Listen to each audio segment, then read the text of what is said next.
up, everybody, and welcome back to the Reality Kingdom, where we put the real in reality or whatever. Period, mama. It's a Survivor Day. It's a Survivor Y'all, moving Day, forward, honey. every Wednesday at the Reality Kingdom is going to be Survivor Wednesday. Okay, we're going to be recapping Survivor Australia in the afternoon and Survivor US at night. So we just came from Australia. Now we're back in the US. And we're here to talk about it. And we're here to talk about it, honey. We have a new cast for a new season of Survivor 48. We're inching closer to the Survivor 50. No shade. I need a change. I needed something because the last 7 seasons, it's just been the same thing over and over. And it's no shade. We talked about this on the Australian podcast. If y'all was there, you know, it's some repetitiveness between 41 and 47. And I don't want to complain too much because the girls say we complain too. Let me stop. But 47 was good. 46 and 47 were dynamic. The thing is, even when you have good in the thing, when the complete area has this feel to it, it doesn't matter how good it is. Like, I would compare it to Big Brother. I think a lot of people would say that 16 through 22 of Big Brother was not good. Arguably, 17, 18 was not that bad. No one cares. 20 was okay. 20 was a great one, really. But like when you throw in 21, when you think about 16, when you think about 22, it makes the entire era feel bad. And that's how this feels. It's like, even though you had your good moments, that's the thing. Me personally, the good moments I barely remember. I can't really recall them because for me, it honestly all flows together. And it's like I can recall moments from iconic seasons back in the day, but it's really rare, I think, with some of these. Like I'd be like, oh, that happened? Oh, this person? Like, I really remember the winners and anybody like closely connected to them. Past that, I don't really know who was in the cast for real. Yeah, so, no shame. Especially when it's giving 41, 42. Like, I know Shan. You know, that's it. At this point. No shade, no tea, no shade. Yeah, but we're here. We have a new motherfucking cast. We will be drafting our draft teams as we do, honey. And this is gonna be a new one. Yeah, because y'all, Pharaoh has gotten into a little winning streak. Okay, I don't know if we could call it a streak yet. I'm still eating his ass up. It's 10-2, but the Pharaoh won the last 2. Big Brother 26 with Chelsea. Survivor 47 with Rachel. Amen. Is Pharaoh going to win again? We'll have to see, honey. Clearly, I have something moving in this brain nowadays. So we'll see if it keeps up. No, honestly, and then I went and looked. Like, I'm not even gonna lie. Like, I went and back. Like, literally, Marianne, I got last. I think second to last or last. Gabler. No shade, Gabler. I didn't want him. I didn't expect him to go in there and win like that. Jam, I picked a little bit higher, but D was picked lower for me. You picked Rachel second and Chelsea like first, right? I picked Chelsea second and Rachel. You was up there on them. You would like for me. It was kind of like divine faith. Like, it was like that was your magical powers. Honestly, that you had to put in place. Like they say, Penelope, the curse was broken. Look, that was that pooty. I put that puri on his ass. You know I'm black. It literally took the gall of Chelsea Bayham to shut that puri down, honey. That was bad, baby. It was bad. But we're here. The curse is broken. Now I can't use it as an excuse no more. If I lose, I just lose moving forward. And it's no shade. But I'm here. Let me pull this cast up, honey. Oh my God, y'all. I'm scared. Because even though, you know, being the reigning winner, especially after losing 100 times, it's a lot of pressure. It is a lot of pressure on you. But you won these, like, you gotta look. Hey, just keep my head held high. You gotta pick first no more.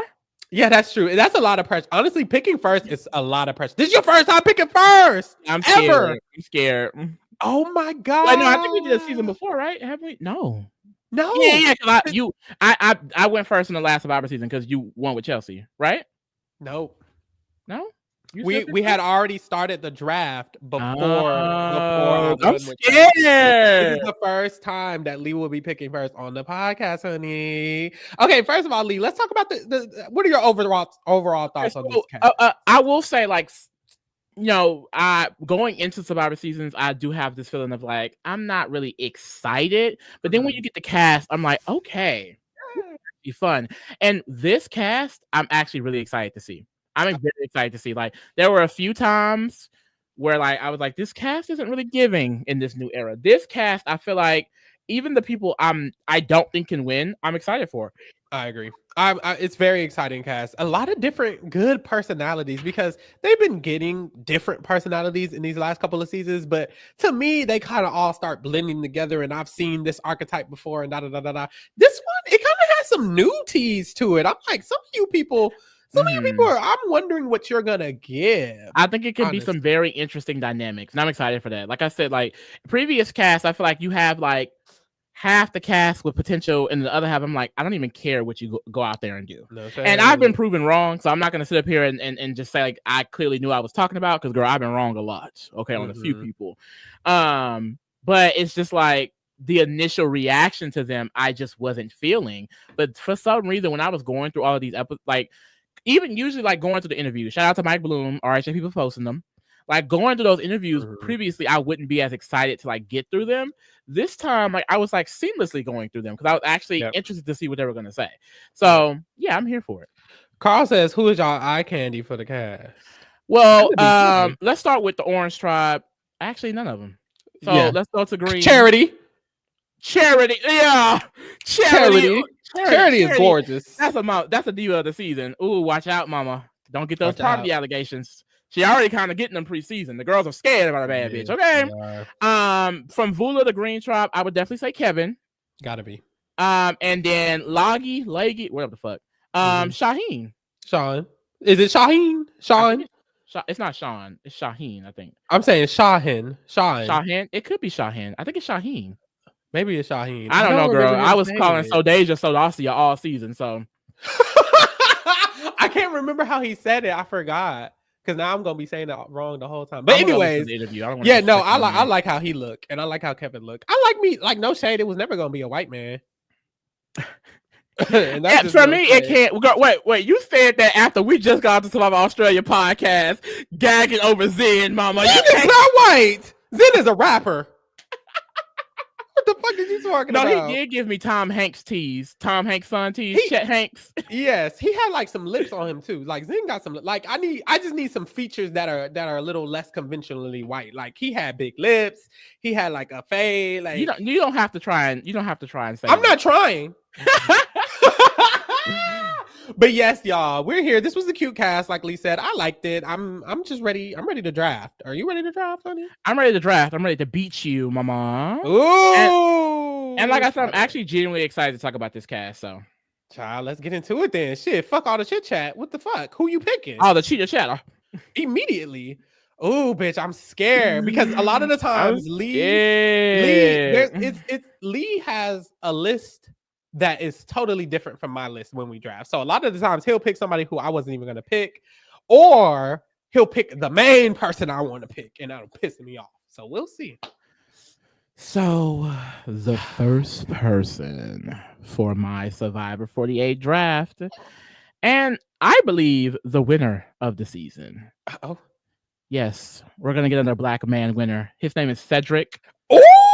From the Vula tribe. Interesting. Good. I like Cedric. I like Cedric a lot. I think that he is very cool, calm, and like just collected energy. Like if I was talking to him, I would trust him. I would trust him with my life. And he's a surgeon.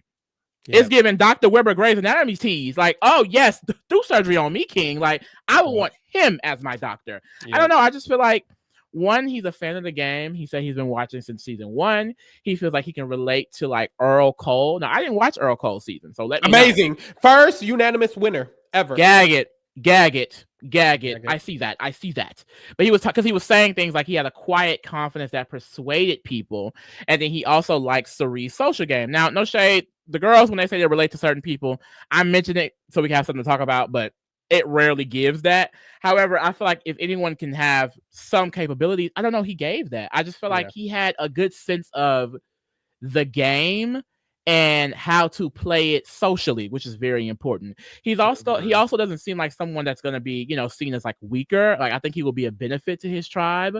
So I don't know. I just feel like he could be really well in this game, especially because a lot of people were saying that they noticed him preseason. They loved his energy, and they didn't even get to talk to him. They just loved his overall energy. And seeing him in the interview, I was like, I love his energy too. So I feel like looking at his tribe, like I just think that I don't know, he could get along with some people, and especially this pre-merge, I don't really see him being the biggest threat there.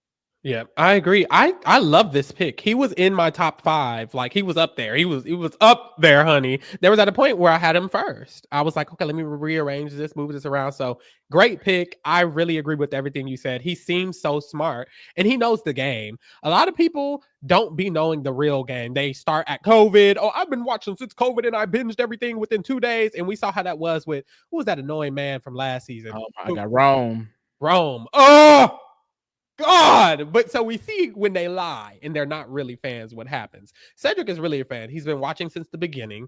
He, like you said, he is a surgeon, but he also speaks about how socially he wants to be good at the game. And I really think that he can achieve what he's saying. I think a lot of the stuff he was saying felt real because sometimes people just say what they need to say. It sounded like he knew what he was talking about. When he was speaking about Suri and how she uses her social game to get further, it sounded like he knew what he was talking about. And honestly, no shade. It's no shade.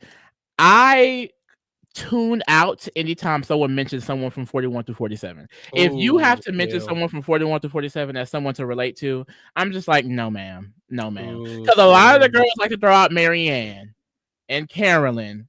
And it's like, girl, no one is replicating those games, mama. And it's like, I will say they'd be like, oh, because she showed you how to be, open and you can play as yourself. And And it's like, I definitely understand that. But I would love to hear, like, because the question is, like, who would you relate your game to? Like, who, you know what I mean? And it's like, girl, you're not going to be like Marianne. Like, I can see him giving, from what he said about Earl, I can see him giving Earl. I can see us a revive, Yep, So I don't know. I feel good about him. And then he also mentioned that he's getting good vibes from a taller blonde female. I would assume that's Stephanie. Yep. And he also says he wants to get to know an Asian girl, and I would assume that's Mary. Now Camilla is also there, but people describe someone with long, like beautiful hair, and I believe that's Camilla. So I think he was talking about Mary, and Mary and Stephanie are both on his tribe.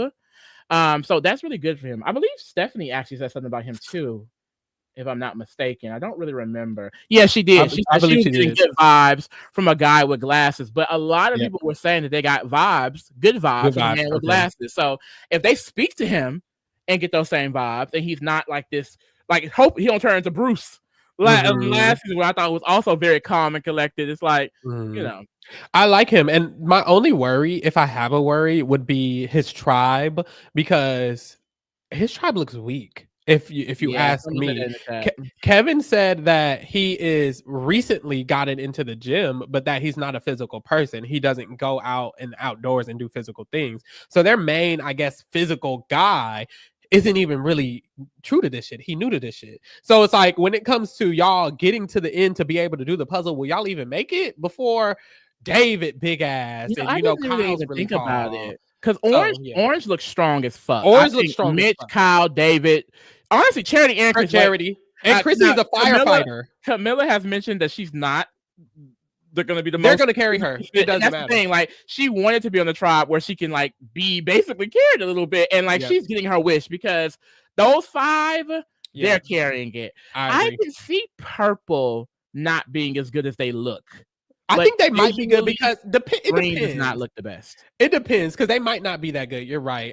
I from what I heard, like Eva, she does hockey, so she's very physical. Joe is also a firefighter, so he's very physical. Star plays basketball. Yeah, so they have like some physical people, but like it does come down to the puzzle sometimes. So maybe if they just make it, they can win. But it just looks scary for Vula altogether. So that would be my only, I guess, con. But even with that, he could probably make it past that part. Anyways, my first pick. Oh, I'm scared. I wonder how you. My first pick is Mitch. He was number 3 for me. Interesting. I really, really enjoyed Mitch. He had a lot of positives to say. First of all, he's a real fan.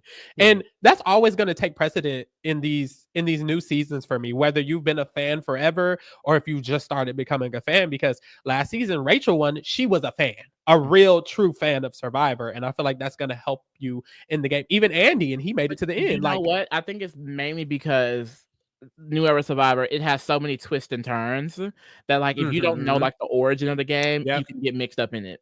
Very much so. So yes, I really love that. He is a PE teacher. He's a PE coach. So he has some physical abilities. He's been watching forever and he resonates a lot with Todd. And I like that answer. I always like a good Todd answer. You're talking about somebody from the OG era, somebody who's using their strategy in a specific way. And he says he likes how he uses his relationships strategically. He would make the people he was aligning with feel like they were kind of in control. And that's what Todd did with Amanda all season. No shade. He played in that girl's face and then won. And I feel like if Mitch has an awareness that him being this kind of like unassuming, friendly person, he can use that strategically, I think he could actually achieve that because he doesn't seem threatening. He has a stutter, a speech impediment, and I feel like that could be used to his advantage a lot because he isn't going to be seen as a threat. And I feel like the reason I put him over some of the other people that I have high is because they're going to seem like threats. They are going to eventually become a threat. I don't know if Mitch will become a threat because of that, honestly. And he just seems kind of just, he seems friendly. He seems unassuming. He's a teacher. You know, he works with students. He seems very friendly, stuff like that. So I like that. I think he will do very well in the game, honestly. Yeah, no, I really loved his story because, you know, he said he was born with this speech impediment and it was definitely hard growing up and having to go to school, you know, kids picking on him. And he said it really taught him how to show like empathy. And I feel like I can resonate with that because I feel like as someone who has been picked on as a kid, like that is kind of what made me also realize, like, you know, people, you should not treat people like trash. Like, I'm not about to, you know, be against certain, you know, oppressed groups and things like that. Like, I feel like I have this high sense of empathy because I know what it feels like to be on the other side of it. And so I think that's going to really help him in the game because he wants to, you know, use his social skills to go far. He wants to try and connect with people and things like that. And I feel like, of course, we can't prove any of it, but he talks about how social and friendly he is in real life. And to be able to get to that level, even with his speech impediment, I think is a strong testament to the person he is. And what I also love about him too is that a lot of people, you get them saying, oh, I'm going to be perceived as underestimated. Like, people are not going to know that I'm going to be a threat. Like, no, he said, I am a threat. And I have to surround myself with other threats to make sure I'm safe. It's like he has this confidence despite everything he's been through, and I really like seeing that, and I feel like that alone could get him really, really far. He also said he feels like he vibes with someone with a sleeve tattoo and a woman, and Charity is the woman with the sleeve tattoo. So he says he likes Charity a lot and would like to work with her, and of course he wants to work with big personalities, and I think he got a good tribe for that because Charity does have a big personality, so does David. So if he can get in a group with them, I think it could work very well. And like I said earlier, like I think this tribe could win a lot of the immunities, and if they do, he's just going to be safe for a while, to be frank, honestly. Yeah, because it wasn't just the PE teacher. He also does marathons. He's an Ironman competitor. Like, he does all type of shit. Okay, so he is very physically fit, and I can see him being a social threat. You know, he mentioned like he wants to be open about his speech impediment on the first day so that, you know, they can start building that deep connection very early on. And while it's also to just be open and transparent about himself as a person, it's also very good that he's thinking about doing that to form those connections. And I feel like something like that could make people feel like, you know, I am really close to this man. Like, he's been so open and honest already. So I get a lot of good vibes. And he also said him and another girl on this tribe, actually, Camilla, my queen. They said Boston Rob is overrated. And yes, mama, if you watch the Trailers podcast, I have said several times, Boston Rob, I don't get it. I don't care to see him over and over again. Like, I wasn't impressed in Heroes versus Villains. I thought Redemption Island, he played with a bunch of dumbass people. And then Winners at War, he flopped. So I'm just like, okay, where's the Boston Rob that we need to keep seeing 19,000 times? You know, we saw Sandra a few times, but she won twice, you know? Real. And I feel like, honestly, even like to hype him up a little more, to have the awareness to even have the balls to say that Boston Rob isn't that good, I feel like that's an indicator of you understanding the game at a certain level. Because no shade, a man who's only won once and played 6 times, you should recognize some things. Right. But yes. It's crazy because someone else on this cast uses Rob as an example of a great player that can transcend every season, but we'll get to that. We'll get to that. Who you got next, King? Oh, it's me? I'm so happy I can get this person, though, honestly. Oh, no, that's right. Hold on, let me get it pulled up, Mama. Let me get it pulled up. Who is it? It's going to be my mother, my diva, my selfless queen, very much abnegation, Mary. Oh, interesting. She's my second pick. So I got my I first was pick. not thinking that. Love Mary. I loved her entire energy. And I don't know if it's because I want to smoke a blunt with Mary and then go help people That's definitely in other countries. I just think she is a chill, real ass bitch. And this is the type of personality you need to win New Era Survivor. It's way more on social game and not being as threatening. I mean, look at all of the most recent winners. All of them have been not threatening and very social. And I think Mary gives that. And I just loved her story. She's talking about how she's a social worker for substance abuse. She's experienced that in her own life, and that helped her, really connect with these people that she's dealing with now. She mentions how, she goes hitchhiking, active mother. And while hitchhiking, she would share her stories. She would speak with people in these different countries, and they would feel like, oh my God, I trust you so much. I want to share so much with you. And that's what led her into getting into social work. And I feel like someone who is just used to assisting other people and, being the selfless person, it's like, you understand how to make people trust you. And she used it as an example as well. She also had to work for a suicide hotline crisis. She said she received a call from someone that had a gun up to his head, and she had to earn his trust in that moment. So I just really enjoyed that she comes from that background, because I feel like she's going to be able to really put that into her game. Now, she did say she's a Pandemic fan. And I'll say about Mary, it doesn't seem like she's a big super stan, but it seems like she has the personality that will work well for this game. But she said she loves the show, so I don't want to say she's not a super fan. It's just she didn't seem like one of those, oh my God, I'm obsessed with Survivor type of thing. But I really liked her. She did mention that she loves Ben, the winner. I'm not the biggest fan of Ben, but she said she likes Ben because, he kind of had that little spy thing going on, and he was always playing hard and looking for idols. And she said that she would kind of be like that, not necessarily as open and active, but she wants to always be on go. She wants to be able to see where the threats are coming from. She wants to look for an idol if possible. She wants to spy on people if possible. So I'm hoping that she won't go too much off the deep end, but I got a feeling that even though she's saying this, she is going to do a good balance. She just seems naturally cool and calm, and I think people are going to easily get along with her, honestly. And I feel like, as someone who's a social worker and have to talk to people all across the world, she can vibe with almost anyone. And like I said, when I was watching her, I was like, I love her. So same. I actually really liked her. She was in the middle of my list. She wasn't too high, but I liked her a lot. The reason I didn't have her so high is because she didn't seem like a fan. She just seemed like someone who would naturally be good at the game. And I think you're right about that. She could pick up on it, I feel, very easily. And she just seems so, I don't know, she seems so inviting. I would want to work with her. So I like the pick. I think it's a good pick. I think she will do really, really good.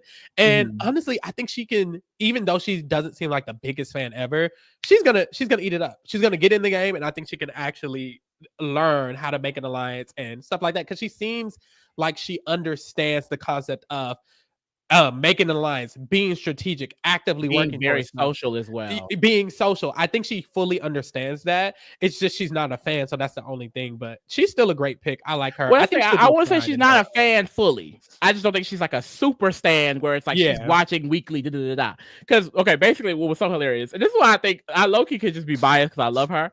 But Mike Bloom, he asked her, he was like, "Oh, why did you do Survivor? Why did you want to come out here?" She was like, "Well, I was looking for a way to make money." Yes. Yeah, my family, my parents are political asylees, and they had to escape political refuge in their country to come to America, and they need some coin. And she wants to be able to provide that coin to her family, but she also says she loves the show. And she was able to provide references to Ben, but then she also mentioned Caleb, and like I said, New Era people. I'm like, okay, well, you don't really know. But I don't know. I just love her vibe. And she also said one thing about how being so selfless, she had to like learn to put herself first. Like she talked about a situation where she literally spent thousands to help someone just because she liked them. She felt like they were making a connection, and she had to realize like, no, I need to be the one taking care of myself. And she said that, subconsciously, when you're helping people or you're the hand that feeds people, you're the one in control. And she was like, I feel like I have an issue with like fighting for that control by being selfless. And I just thought that was a really interesting introspective. Like she seems really self-aware, but then also just someone that you can really relate and vibe with.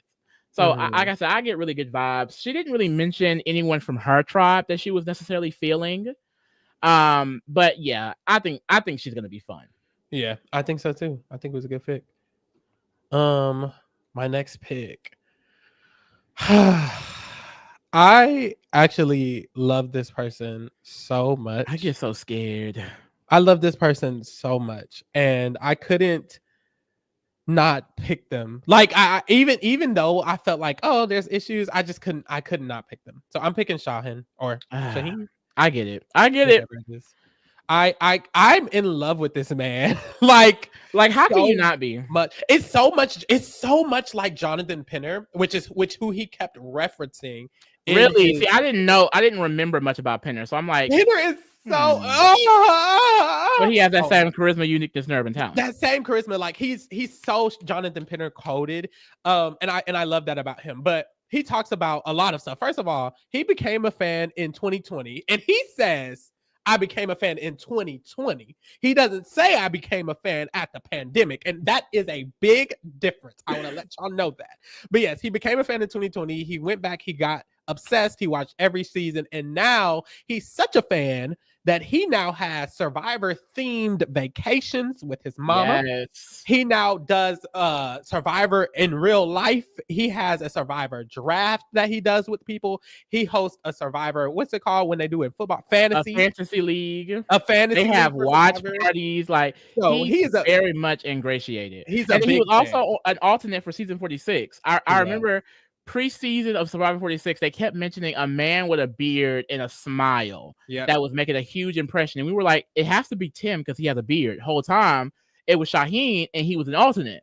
Yeah. But he even mentioned that he wanted to make that impression. Like he went into that wanting to be seen as someone because he realized like he may or not make it. And it's like the fact that almost everyone mentioned him, his presence is nasty. Even this season, almost everyone was like the beard. Some people loved it, some people hated it, but the energy I got with that, he's gonna be able to make people love him. Like honestly, because I feel like I would.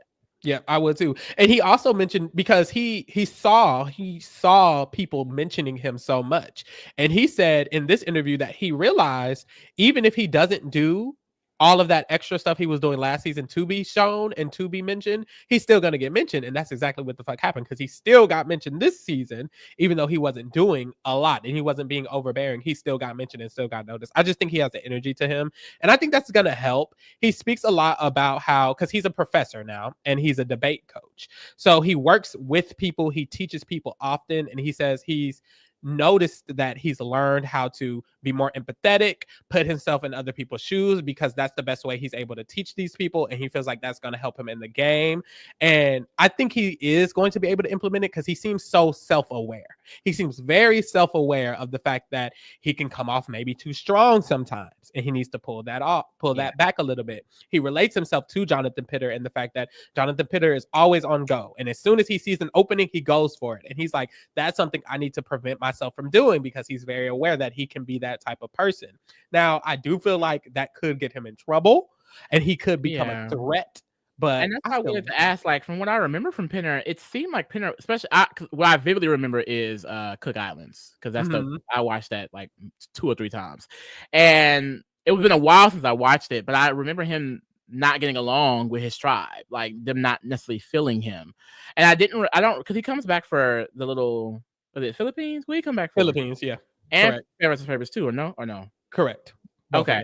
And I remember in Pharaoh's favorite, he basically flopped, but that's because Parvati and him ate it up. And then I don't remember Philippines. Philippines, he did fine, but he kind of has the same issue every time. He overplays his hand. Like Shaheen said, basically, he sees an opening and he goes for it. And also, he's kind of like a little overbearing. He knows this is the best move for all of us, or for 3 people. So he expects all 3 of the people to understand that's the best move. So he goes to him, he's like, we should obviously take out Parvati.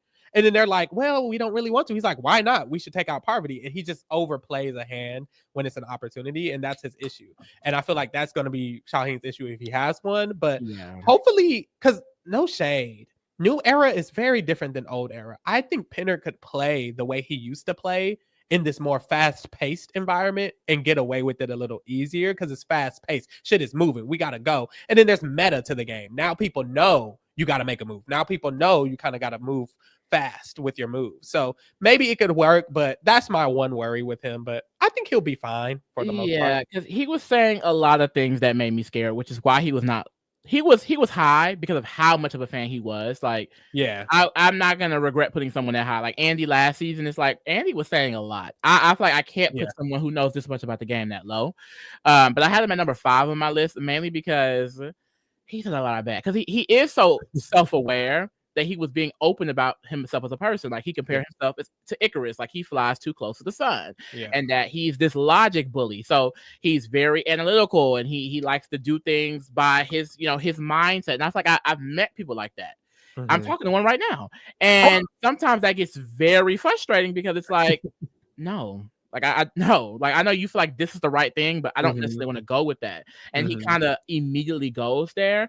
And then he also said that he's perceived as brutish and aggressive, which is kind of true. People have said that. And because he's aware of it, that makes me feel good because he's going to do what he needs to do to combat that. Like he realizes that he needs to be social to correct that. But I also get the feeling that he may overcorrect a little bit. And this is kind of where, and this is the situation where I was getting confused. I wanted to write this down specifically because I was like, his way of thinking is going to scare me. Because Mike Bloom asked the question, like, who do you get bad vibes from? Who do you get good vibes from? And he basically gave an answer. He talks about Razor's Edge, where it's like he wants to become ride or dies with people that aren't necessarily close with him. And he lists the girl with the tatted sleeve, like Charity. He says people like her are very suspect of him. And those people can be his biggest advocate if he can get them on his side. And he was like, he needs someone like Charity so they could put him in his place because he has so many crazy ideas. And he also said that he has a low perception of threats against him. He's not a strategist. He's just the idea guy. So he says he can implement things, but he can't necessarily be the lead strategist. And he was like, he needs someone that's going to be able to like kind of calm him down when he is overthinking and stuff like that. And I was just like, ooh, like you've been a little bit too open and honest for me, King, because these feel like a lot of negatives. And that's the thing, like people like him and then this other guy, Kevin, on the cast, and because they're so open and they know about the game, they know the information to give, and you can see a lot of the issues in it because they're the only ones giving this much. But he also said, and I was like, ooh, I don't like his vibe from this. He said he feels like he can't read a specific person. He says like that's a problem because if I can't read you, no one can, because I can read anyone. And it's like that cockiness in that. I'm like, girl, who are you to say that if I can't read someone, then you know what I mean? That could get him in trouble. And then the one thing I did love by the end of it is he was like, it's dumb to cut your number one. It's so dumb to cut your number one. I was like, thank God. Okay, the girls are making sense. But yeah, it's a lot of red flags. But I just feel like the upside is he's going to be able to negate that. And when I hear him speak, I can see how he could. But I can also see the flip side where he just reaffirms their negative feelings because he is very analytical. He sounds smart. He looks like that. A man, like, I would be scared of him too. Well, I wouldn't. I want to work with him. But not everyone wants to do that. A lot of people said they wouldn't. So it's just like, I'm interested to see what he's going to give. But I think he could do well. He's either going to flop out pre-jury or go to the end game, I feel. I agree. Who you got next, King? Who I get so scared. Oh, I get so scared. Oh, I got that shit on. Walk away. I'm scared. I feel like you're gonna honestly this next pick is more of a strategy pick. Okay. Because I don't think they're a huge fan, but similar to Mary, I think their personality could work well for the game. Got you. Give me Tyler. Who the fuck is that? What's his name? Wait, hold on. Maybe I put the wrong name down. Kyle. Why did I say Tyler? Oh, I see this. Oh Explain yourself, King. Why did I say? I think I wrote down Tyler. I did. Where did I get Tyler from Kyle? The Y and the L and the E. Girl, It's more similar than you think. It's there. I see it. No, I kind of see it when you said that. I felt so dumb. What? Okay. Anyways, not Tyler. Kyle. Kyle. Like Big D up here.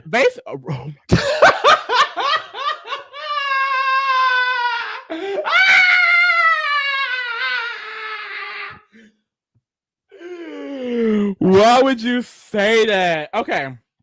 I like Kyle. I felt like similar to Mary and George. I mean, damn. Who are these people? Look, who the fuck are you talking about? Actually, no, y'all. I'm tired. I've been up since 6 a.m. I was able to take a 30-minute break. We just did a 2-hour-long podcast, and we're here. So no one judge me. Okay. But I feel like he has a similar energy to Mary and George. And I feel like that's kind of like the theme of these first few picks. They give calm. They give collected. There were some things that kind of gave red flag, but I was going based off their general demeanor, which, doesn't always work because Andy gave calm and collected a little bit. Yeah. And that was not calm or collected. Yeah. But I don't know. I just got good vibes from him. He seems pretty down to earth. He said he's a lawyer. He previously used to be a teacher, and he has to have a lot of experiences with different type of people. He also works with like the incarcerated youth and things like that. Very much Xavier loyalties, I feel, that energy. And he said that he got into Survivor by his girlfriend, now fiance. And he binged it ever since. This was during, I believe, the pandemic.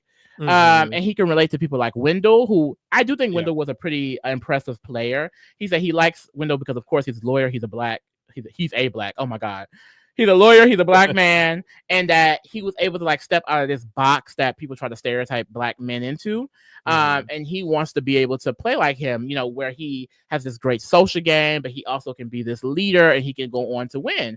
And I don't know, I kind of felt that energy. He also brought up Davey for one of those same reasons, stepping out of certain stereotypes. So I just feel like he could be someone that could just be flexible in the game.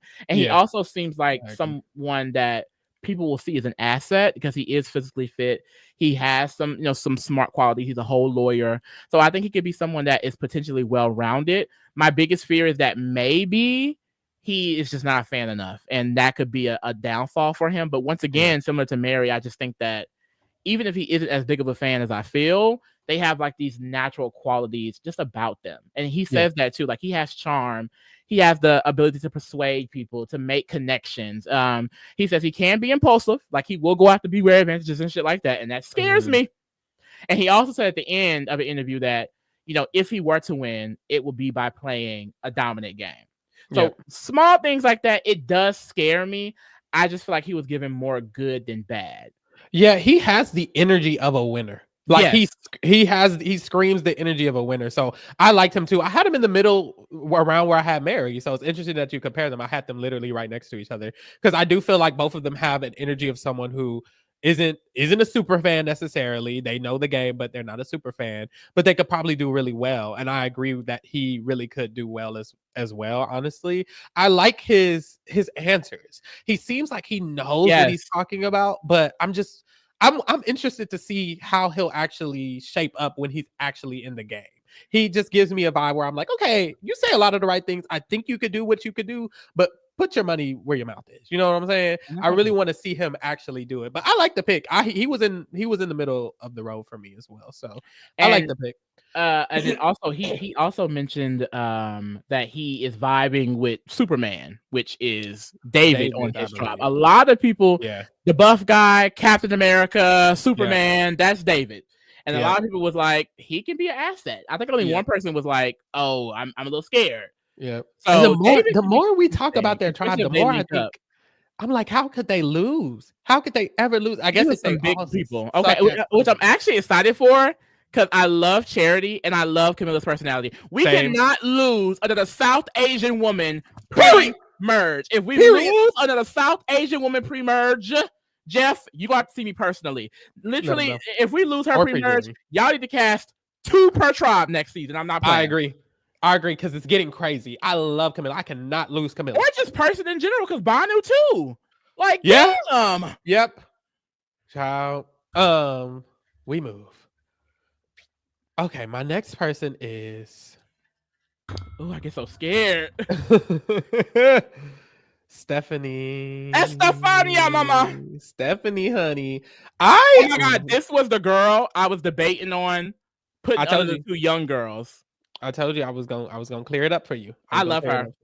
I love Stephanie, baby. Now, she's out there now, y'all. She's very out there. Her personality is very, very big, but she seems a little aware of herself. She is a product manager. She used to be a teacher.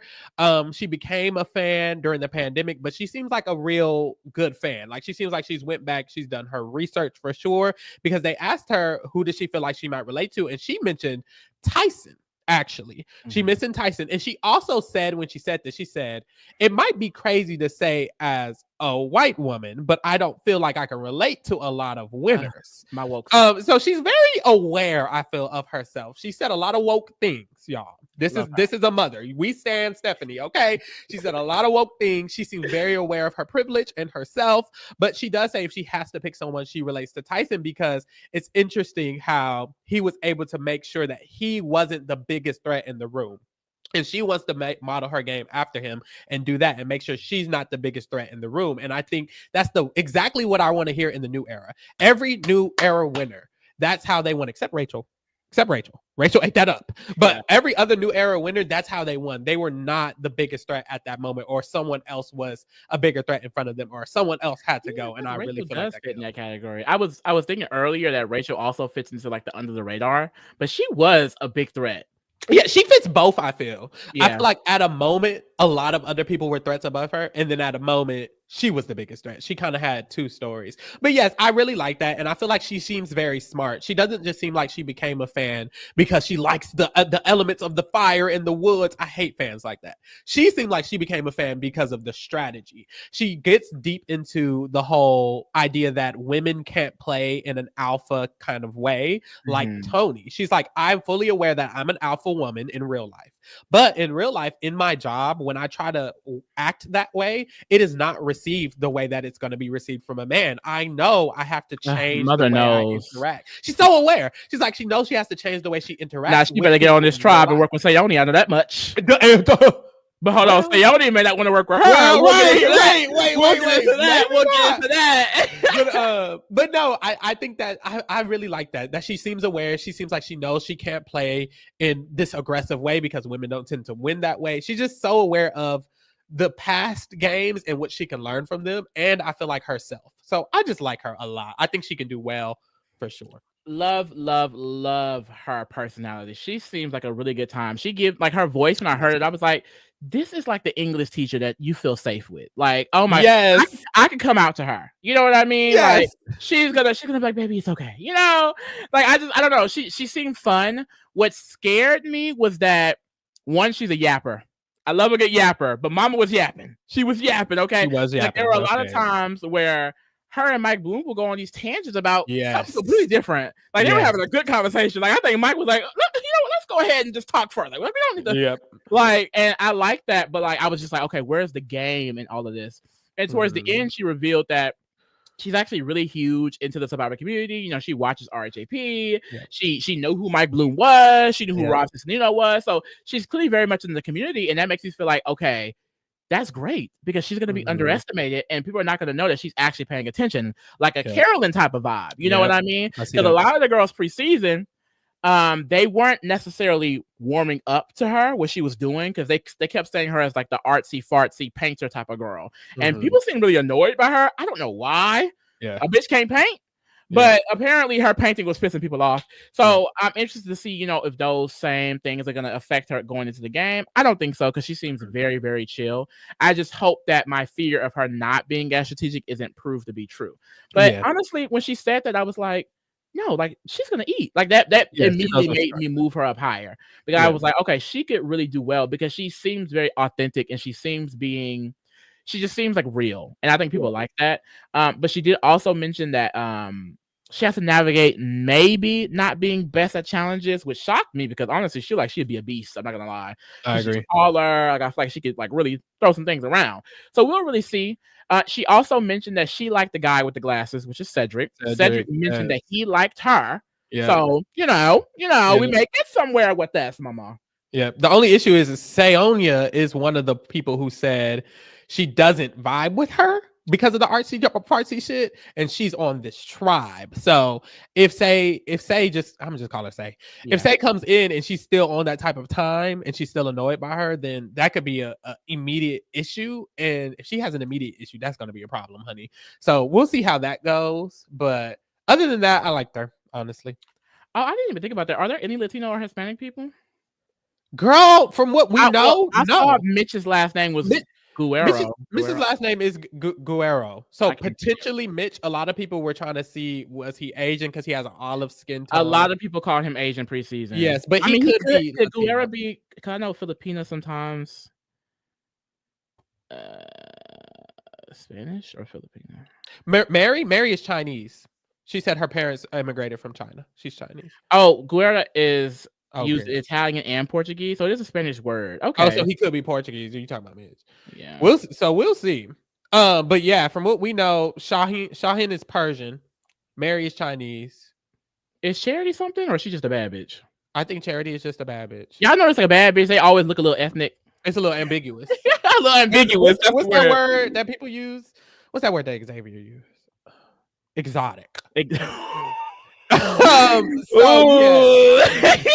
Who you got next, Ali? It looks like Kyle likes exotic people.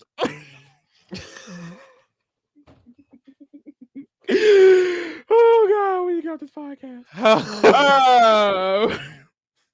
Who's my next pick, girl? Someone says Mitch is Latin American. That's what Wikipedia says. Okay, good. So I think just Mitch, but that's still terrible representation. They suck with that shit. They really do. What I also hate about the representation, the point of the diversity in these reality shows, I mean, we see it in Big Brother, and that's because they're not split into tribes. It's so they can have community and actually, if they want to, work with each other, because not all the time they do.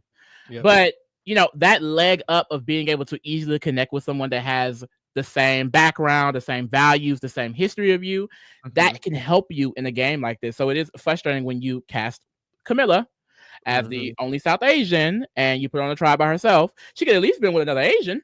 No, they said you're gonna be by yourself. Or we have Star on a tribe full of white people. It's like, okay, what is she supposed to do? I believe Joe, one of Joe's parents is black. Oh, okay. Okay, Joe. My bad, brother. My bad. I don't know my brother. But yeah, you're spilling. Like it's unfortunately, I think they try to like even out the tribes physically and all this other shit, blah, blah, blah, blah, blah, blah. But because every season is still half white, it's still an advantage that they have, because the point is supposed to be to remove the advantage. But at the end of the day, they still have an advantage. At Loggy, it is going to be way easier for Eva and Bianca to relate than it is for any of these other people. Eva literally said there is an annoying black woman preseason. Now, I'm not saying she's racist. She don't know him. She don't know her face. She don't know her name. An annoying black woman. She had to describe her. But it's like, hey, and that was just a preconceived thing of preseason. So it's like already there's not a good vibe coming in. And it's like, is that for a reason? But you can even say and Stephanie. Say was like, I'm not really vibing with Stephanie. Yep. And it's like, yep. Because even on that tribe, even to play devil's advocate on that tribe, Stephanie don't have nobody who's just like her. Say don't have anybody who's just like her. It's still a really weird. That's why they need to go back to two tribe mainly. Like this and because it's the same reason why three tribes is bad for women. It's bad for any oppressed group. Just put them into two tribes. Yep. And let it be that. I do agree. And that's why Survivor Australia is better, because the two tribe shit eats. We get more dynamic, different type of relationships. We get different types of alliances. We get more intricate things. I can't wait for 50, because 50 is rumored to be two tribes. And I think that's going to eat. Gag it. But anyways, is it your turn again? Yeah, my turn. I am going to, ooh, girl, we look like Menonists. We are not Menonists, y'all. I promise we're not Joe. But I'm going to go with Thomas. Okay. I'm gonna go with Thomas. Oh, I didn't get your person. You didn't get my. I'm so relieved. You get in the next. I got my whole top four. I got all of my top four. Oh, that's gaggy, really. That's gaggy, honey. I got my top two, and then my fourth person. But you got 3 and 5 for me. Interesting. And then Thomas was my sixth person. Thomas was my sixth. Oh my god. Okay. I like Thomas. He seemed really, really fun. Now he also seemed like a shady queen. Okay. But like I think, gays, easily sociable, easily able to get along with people. Like usually gay men could really find a footing in these reality TV shows because as gay people, we have to learn to socialize in different ways and to basically protect yourself. It's a defense mechanism. And I was like, well, watching, I'm like, is he going to give Colton, Ricard? He was giving Colton. Is he going to be an ice queen? He was giving that. Or is he going to, kind of just fade into the shadows? Like I kind of got both because I was struggling with how cutthroat he seemed like. As the interview went along, I was like, okay, he seems a little bit more cutthroat, like willing to cut certain people. But like, is it to the level of Ricard and Colton, or is it like, a little bit less? Because he mentioned that he would love a ride or die to go to the end with. A few people said that this season. A few people said, I don't want to cut my closest ally. I want to get to the end with a group and be loyal. So I don't know. Does he have that backbone to cut a bitch that he needs to cut out? I don't know. And he also mentioned that he's very emotional and quick to react. But in general, I just thought he was saying some really interesting things about his career, being in the music industry. He has to deal with like different people. He has to deal with a very competitive nature as it is. So going into a competition like that, like he's an A&R for a publishing company. So they have to like scout talent and things like that. And you have to be the top person to basically get the recognition. So he's used to having to like fight for something. And I also just felt like the people on his tribe would vibe well with him. And some people on the cast also mentioned that they noticed him and liked him. So I feel like if he's able to kind of get to emerge, then people will really want to bring him in. I'm just not 100% sure on what he's going to do with that, but I just feel good about him. Yeah, I loved him. He gives the classic gang, no shade. Colton, Ricard, and upside is a Todd or something like that. But it just always is this energy. None of the girls can give Todd no shade. And I don't think he can give Todd. And that was kind of my issue why I put him 6, because I'm like, he doesn't seem cutthroat enough. He doesn't seem cutthroat enough. He does seem like someone who really got into Survivor, really became a fan, because he mentions that he relates to people like Sophie Clark. He feels like which is an interesting one. Like people don't bring up Sophie. Yep, very interesting. I thought it showed an interesting side of him. I feel like it made him seem more. He went up my list when he said Sophie, because I'm like, ooh, she's an all-time great winner. I will say I don't remember her season. I remember her gagging Coach at the end, and winning the whole thing. But I mean, you watched it recently, didn't you? No. Oh no, not that one. I skipped over hers. But it was a while ago when I watched hers. But I liked her. I remember the very first seasons I tried to watch, but I didn't watch it in full. So I only recall watching the finale and seeing her win. Yeah, I remember liking her. Very, very, very underrated winner. And I like that he mentioned it. And I feel like he mentioned being loyal, but I'm not gonna lie, he seemed like a backstabber. And he also did make comments about, if I need to cut my number one to win the game, I'm going to cut my number one to win the game. But if I don't need to cut them, I'm not going to do it. So it makes me feel like he can go both ways. If he has to make a move, I think he'll be willing to. If he doesn't have to make the move, I don't think he will. And I'm thinking if he is in like a Ricard, not to compare him to Ricard, he might be nothing like Ricard. But if he is in like a situation where it's like, okay, do I need to cut Shan or not? He might be someone who's like, okay, I don't have to cut Shan at this moment. Or he could be just like Ricard and be like, I do need to cut Shan because she's going to win. And I just feel like he's going to be a dynamic player because of the way he thinks. He really has options. And I feel like because he seems like he's going to be social, people have mentioned liking him, that he's going to have options in the game. And he's probably going to be in a position where he could go one way, the other way. I'm just interested to see what he does. But yeah, I had him at number 6. Yeah. And then his last statement was like, I want to make the most of this moment, be gay, and have a good time. Period. And I was like, that sold me. Period. Good pick, honey. Okay, my number 4 pick was my number 4 on my list. I have let's find. I'm scared, my mom. Charity. You bitch. Yes, honey. Yes. And we were both like letting her take her time to get here. But I had to snag Charity. I will say she was lower on my list because I was like, Diva not gonna make it. Okay, boom. But now that I wish I analyzed her tribe more because it does seem very strong. Yes. Now, I love Charity.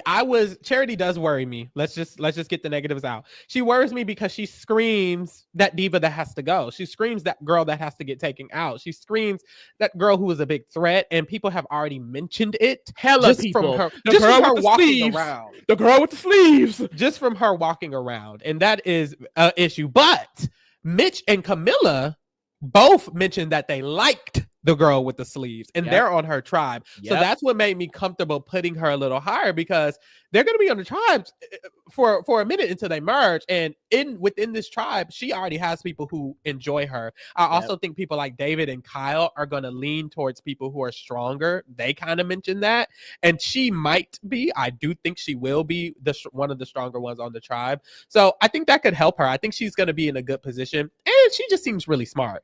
The girl said, "Look, I wish this was a vacation, but it's not. This is a job for me. I'm here to work. I'm here to get this money and leave.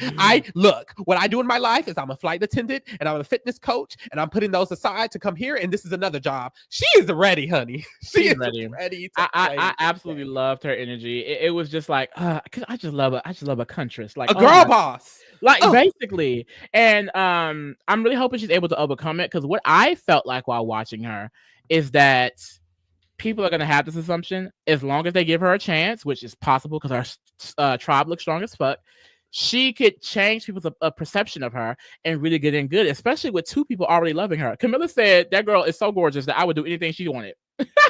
Whatever she said. And it's like, period. Me too, Camilla. That's why I see you. Real. And I also just loved her story. She talked about being a fitness coach, and how she got into that was that, as a child, she dealt with her own eating disorder, and that caused her to essentially get into Big Brother because she was skipping class. She didn't want to go be around people, and she got into Big Brother, and she always thought like, is this something that I keep saying Big Brother? Y'all, I'm tired.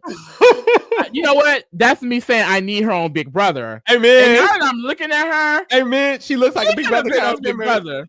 Someone said she looked like a Mackenzie actually early in the chat. Interesting. I kind of see that. But she said while in ministry school, she had this eating disorder, and she would watch Survivor when not going to class, and that just made her a huge fan of it. But she was able to get over those insecurities. She started like sharing her weight loss journey on social media. People started relating to the story and wanting advice and wanted help. So she became a fitness coach. She started her own business and started helping people. And I just love that because, one, it's a story about overcoming insecurities similar to Mitch's, which I enjoy. And also becoming this business starter and really being this entrepreneur. And I just love that because it shows that she has hustle. She has grit. Like, she's used to getting out of precarious situations. And I really love that. The main reason why she was so low on my list is because I'm scared of how other people are going to see her. But like I said, I think she could change those perceptions, especially on a winning tribe. Now, what scared me, oh no, what? is that she was like, baby, I'm swinging for the fences. She's like, I'm going to play like it's my second time out here. I'm going to play hard. And she was also like, Survivor needs more villains, and I mean, I might be that. Maybe I'll be one. And it's like, girl, now she's reheating Venus. And she's a Russell Hand stan, honey. She is this a girl who also likes Shaq? A Shaq and Russell Hand stan. She loves Russell Hand. She said her underrated, like her unpopular opinion is that Russell Hand deserved to win. Every time he was out here, he is the GOAT, and she misses villains and all of that. I also like that she's a real good fan because she started watching 10 years ago. She was mentioning Stephanie LaGrossa. She was mentioning Tony. She mentioned Jane from Nicaragua. Girl, I literally had to Google Jane. Me too. I love her though. I was like, oh, I remember her. Like, she was doing deep ass cuts. So she knows the game. She just has to kill that perception of coming across as the poverty, quote unquote. You know how many times I heard, you gotta get her out. And really, it gives D energy. It gives D energy in a scary way. I see that. Do you have the finesse? Because D had to have finesse. She had to have Austin on her one side and that Julie girl on the other side. Like, it was a lot that D had to control. So I don't know if she can control it like that without getting caught up and taken out as the poverty or whatever. So we'll see. I do want to transition because she also said that what was hilarious is during Sophie's season, how Coach and Brandon was able to make this religious cult. Which was actually so weird when I was watching it. Like, it was just so Brandon is a weirdo, and this is why I'm bringing it up. Survivor castaway Brandon Hance has been arrested on charges of racketeering, conspiracy, and arson, facing up to 40 years in prison. This is part of an arrest made against the motorcycle gang Hance is allegedly a part of, where some members are facing murder charges. Why are you? I know someone else in the bicycle gang that is facing charge. Me too. I just feel like, first of all, Russell Hance was, he's weird too. Yeah. Brandon Hance was already very, very uncomfortable. All the Hance are crazy. What was the one in Big Brother? Joe? Willie. Willie. They're all very uncomfortable, but Brandon especially was uncomfortable to watch. I remember watching that season and feeling uncomfortable, and then they brought his ass back, and I felt uncomfortable again. I'm like, I'm over this. He needs to stop. I don't know why he would get brought back. Out of everyone to get brought back for favorites and favorites, who was the like? He's weird. He was weird. He was like one of the first people that stuck with me. We have to get her out because she's like Parvati and she's trying to sexually manipulate me, and I'm like, or you just like her and you're sexually manipulated by someone that's minding her business. Like what? He was very weird, and now he's in jail. Bye. Yeah. So there's that. Who you got next, King? Going down the list, honey. Going down, and then actually, I still think this person could do well. Give me Chrissy. Ooh, interesting one. Yeah, I really like some of the things she was saying. Mainly as well, a lot of people mentioned her in their preseason interview about how her vibe seemed really good because she was so smiley. She just seemed warm. And we've seen people say that about older players before. Like they feel like it's someone that I can work comfortably with. And I just think that's going to be a really asset for her out here because she seems very genuine. She seems very real. And I feel like people are going to want to gravitate towards that. She says that she is a lieutenant for the Chicago Fire Department. Yep. Okay. And that has taught her to have compassion for people, and she also she treats everyone around her like family, especially as a lieutenant for her fire department, because like these people have to trust her. Like they're like her kids in a way. And she's a fan of the game. I didn't get, like I said, super fan. It gave like casual viewers. She watched it. Gave family friend. Me and my family watches it. And she said that like she saw a commercial and Jeff was like, "You want to apply?" She said, "Yeah." And now she's there. And I don't know. I just like her. She mentioned relating to someone like Carolyn because she's unapologetically herself. And she also said the winner, Yaya, did not say his name right. But she also mentioned that she's not good at names. So I don't. Hey, there's that. And she also said something else that was funny to me because she was kind of shading Carson in this. So she praised Carolyn in Jam Jam. And then she said, I don't really like people who practices puzzles in their basement. Like, that's kind of cheating. You should challenge yourself and get on the island and do that. And it's like, girl, did she predict that Carolyn and Carson was going to have beef? Because this was filmed last year, and she was already seeing Carolyn. She didn't fuck with Carson at all. Clearly, she didn't say his name, but baby, that's Carson. Okay? It was definitely Mr. Puzzle Stealer. Okay?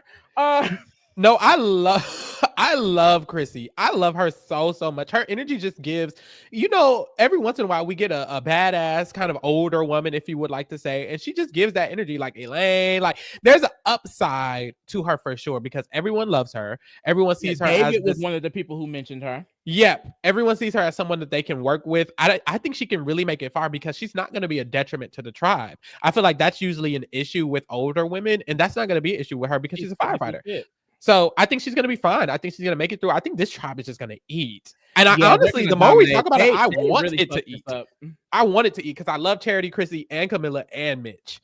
And then, honestly, other people they need it. I will say I like a few people on purple, so I'm like, ooh. And I will say green. I like Mary and I like Cedric, so I'm like, and Stephanie, so I'm like, ooh, like I don't need them to fly. Maybe we just like this cast, honey. No, it's a pretty good cast. I'm not gonna lie. I'm really excited to see what they're gonna give out there. Yeah. But I mean, I really enjoyed what she was saying. It seems like a lot of people are gonna want her on their side, and I think that she can kind of be in the end game. I just think the next step for her would have to be turning on that strategic mindset. Like I said, I didn't really get that necessarily from her. Like I didn't get that huge vibe that she's gonna be out here, strategizing, creating alliances, backstabbing people. But she did say that she's here to play. Like she is not afraid to stab people in the back, but it's one thing to say it and to actually do it. So I'm interested to see what she's gonna give. She mentioned having to move through the game with alliances, so I'm assuming she already knows day one there needs to be a group and she needs to be in it. Yeah. I agree. So I just feel like that was my only well-rounded if she's also able to play the game. However, she could win off social game alone. She really could. I can see her as one of those people that they just love in the end game. Because who was that one girl who worked with D? What was her name? Julie.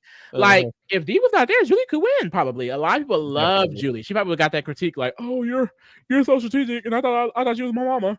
But she would deserve to win. So I can see her kind of having that upside. I agree. Yeah, my only negative was the might not be super strategic, but like you said, she could win off a social game. No shade. Who do I have next, honey? Okay, my next pick is Kevin. Interesting. This is an interesting one. Now, Kevin I don't even want to touch that because Kevin has there's no way this man is winning. It's over. Damn. Like, I want to make this comparison real quick. It's similar to Shaheen, but like I said, I think Shaheen can change people's opinion. I think Kevin is going to crash the fuck out within. I see that. 2 episodes. This is the Andy of the season. He reminded me of okay. So this is what happened last season. Last season, preseason, Lee was high on Andy, and I was like, I don't see it. He has so many like negative qualities that I was picking up on because I could relate to those negative qualities. And then we saw Andy crash out, but then he controlled it. He did end up controlling it, and Andy became one of the better players of that season. With Kevin, now look, I could definitely see a crash out, which is why he was not in my top 5, 6, or 7. Number 12 for me. But damn, I know that's right. But I actually felt like for me, I got a for Andy, I felt like he was saying a lot of good things, and then he was gonna go in and kind of crash out, which is kind of what happened. For Kevin, I feel like he was kind of crashing out in the interview, but I feel like on the island in person that he's gonna be a little bit more reserved than what he was giving off. And that's what I got. You know, mama. We'll see. We'll see. Like me with Andy. You sound like me with Andy, mama. That's interesting. We will see. I felt like no shade to him because I don't know this man, but I felt like the energy he was able to give in the interview when it's just him and the interviewer is a lot more than what I feel like he might be able to give in person. I think he's going to be a little bit more reserved because he talks about growing up and at first being insecure, and he had to like build himself up to be more physical because he used to be a scrawny guy. He got picked on, then he got muscular, and then he became, more of a high commodity, and he started working for Abercrombie and stuff like this. So he had to grow to this new, I guess, standard that he has for himself. But I think he still sees himself as this scrawny guy because he's walking around talking about how, these big guys, I'm analyzing which of the big guys are going to be on which tribe. And when I'm thinking about it, I see 3 big guys. So one of them are going to be on my tribe, and then one's going to be on the other tribe, and one's going to be on the other. I'm thinking, you are the big guy, nigga.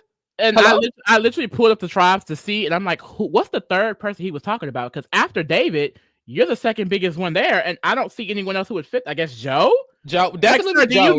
Do you not see yourself? But that is an example as to why I think he's gonna flop. This is preceded, and he's already overthinking. He's overcorrecting, and he said a lot of that in his bio. He did. I mean, in his bio, in the interview. It was just a lot for me. A lot of bad. Now, I did like certain things. Like he mentioned how he had to sneak and watch Survivor as a kid on mute, because literally his mama he wasn't allowed to watch TV like that.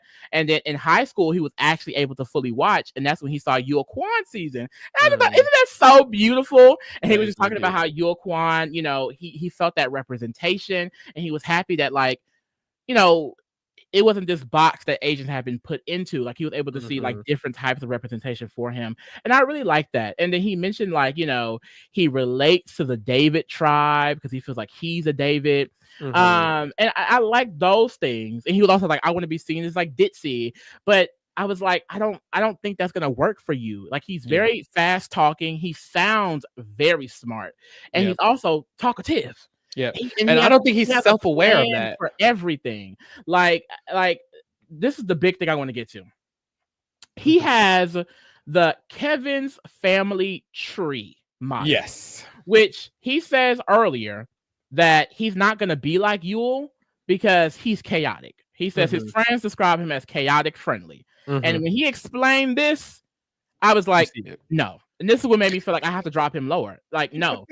So he's like, he's going to associate every player with a family member, so they can have a deep connection with them. Like, okay, you're gonna be my mom, you're my sister, you're my brother, and I like that. I like that. But then he started saying like, oh, I don't want to be too social though.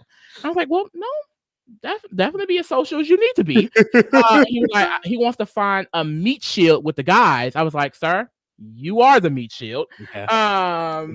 Gia Gunn, you are the big one.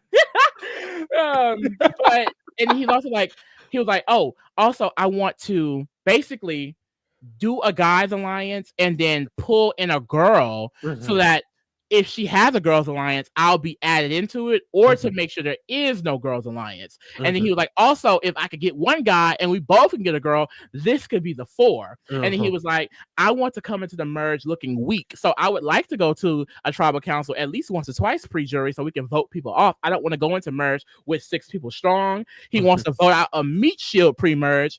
He's the meat shield on the tribe. Don't know how he's going to do that. And he's like, yeah, I'm going to be up all night running scenarios. Someone needs to help calm me down. I want an alliance partner that can help calm me down when I go off the deep end. And I'm like, honestly, the producers flopped by not putting Kevin and Shaheen on the same tribe. Because that would have either been the most chaotic mess ever, or the most beautiful chaotic mess ever. Like, I don't know. Like, they would have either worked so well with each other or hated each other. But I don't know. I just feel like that was too much. He was also like, I'm gonna create idols around the strategy. Like, I'm gonna see who may have it and then work off of that. And then he also says that he does not. Damn!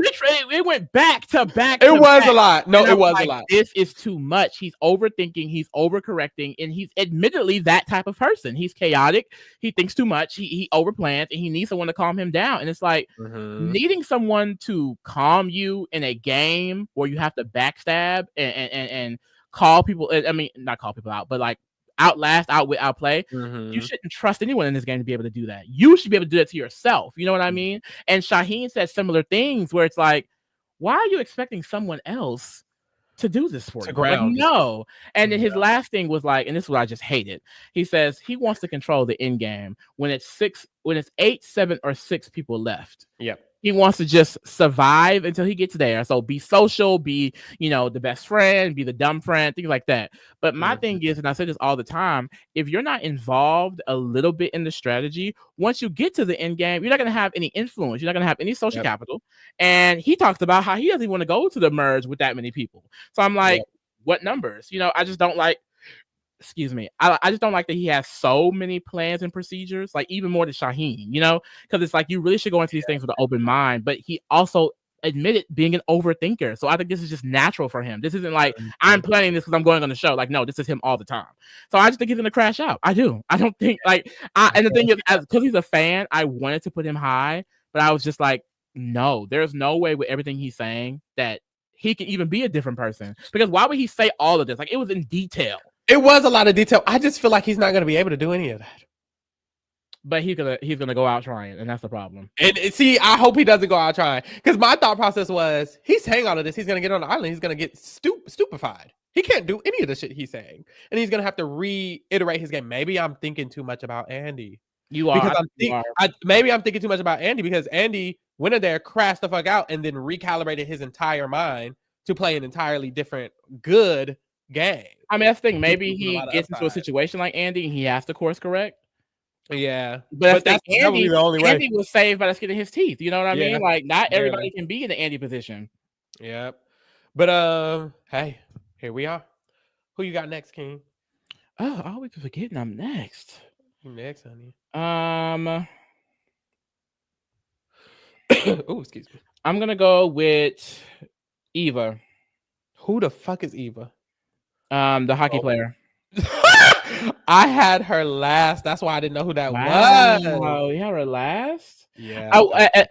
Everyone left at this point, unless I just personally like them. I don't have many thoughts on, so I can see why. Honestly, everyone that I had like positive reception to, I kind of got already out of the way. Yeah.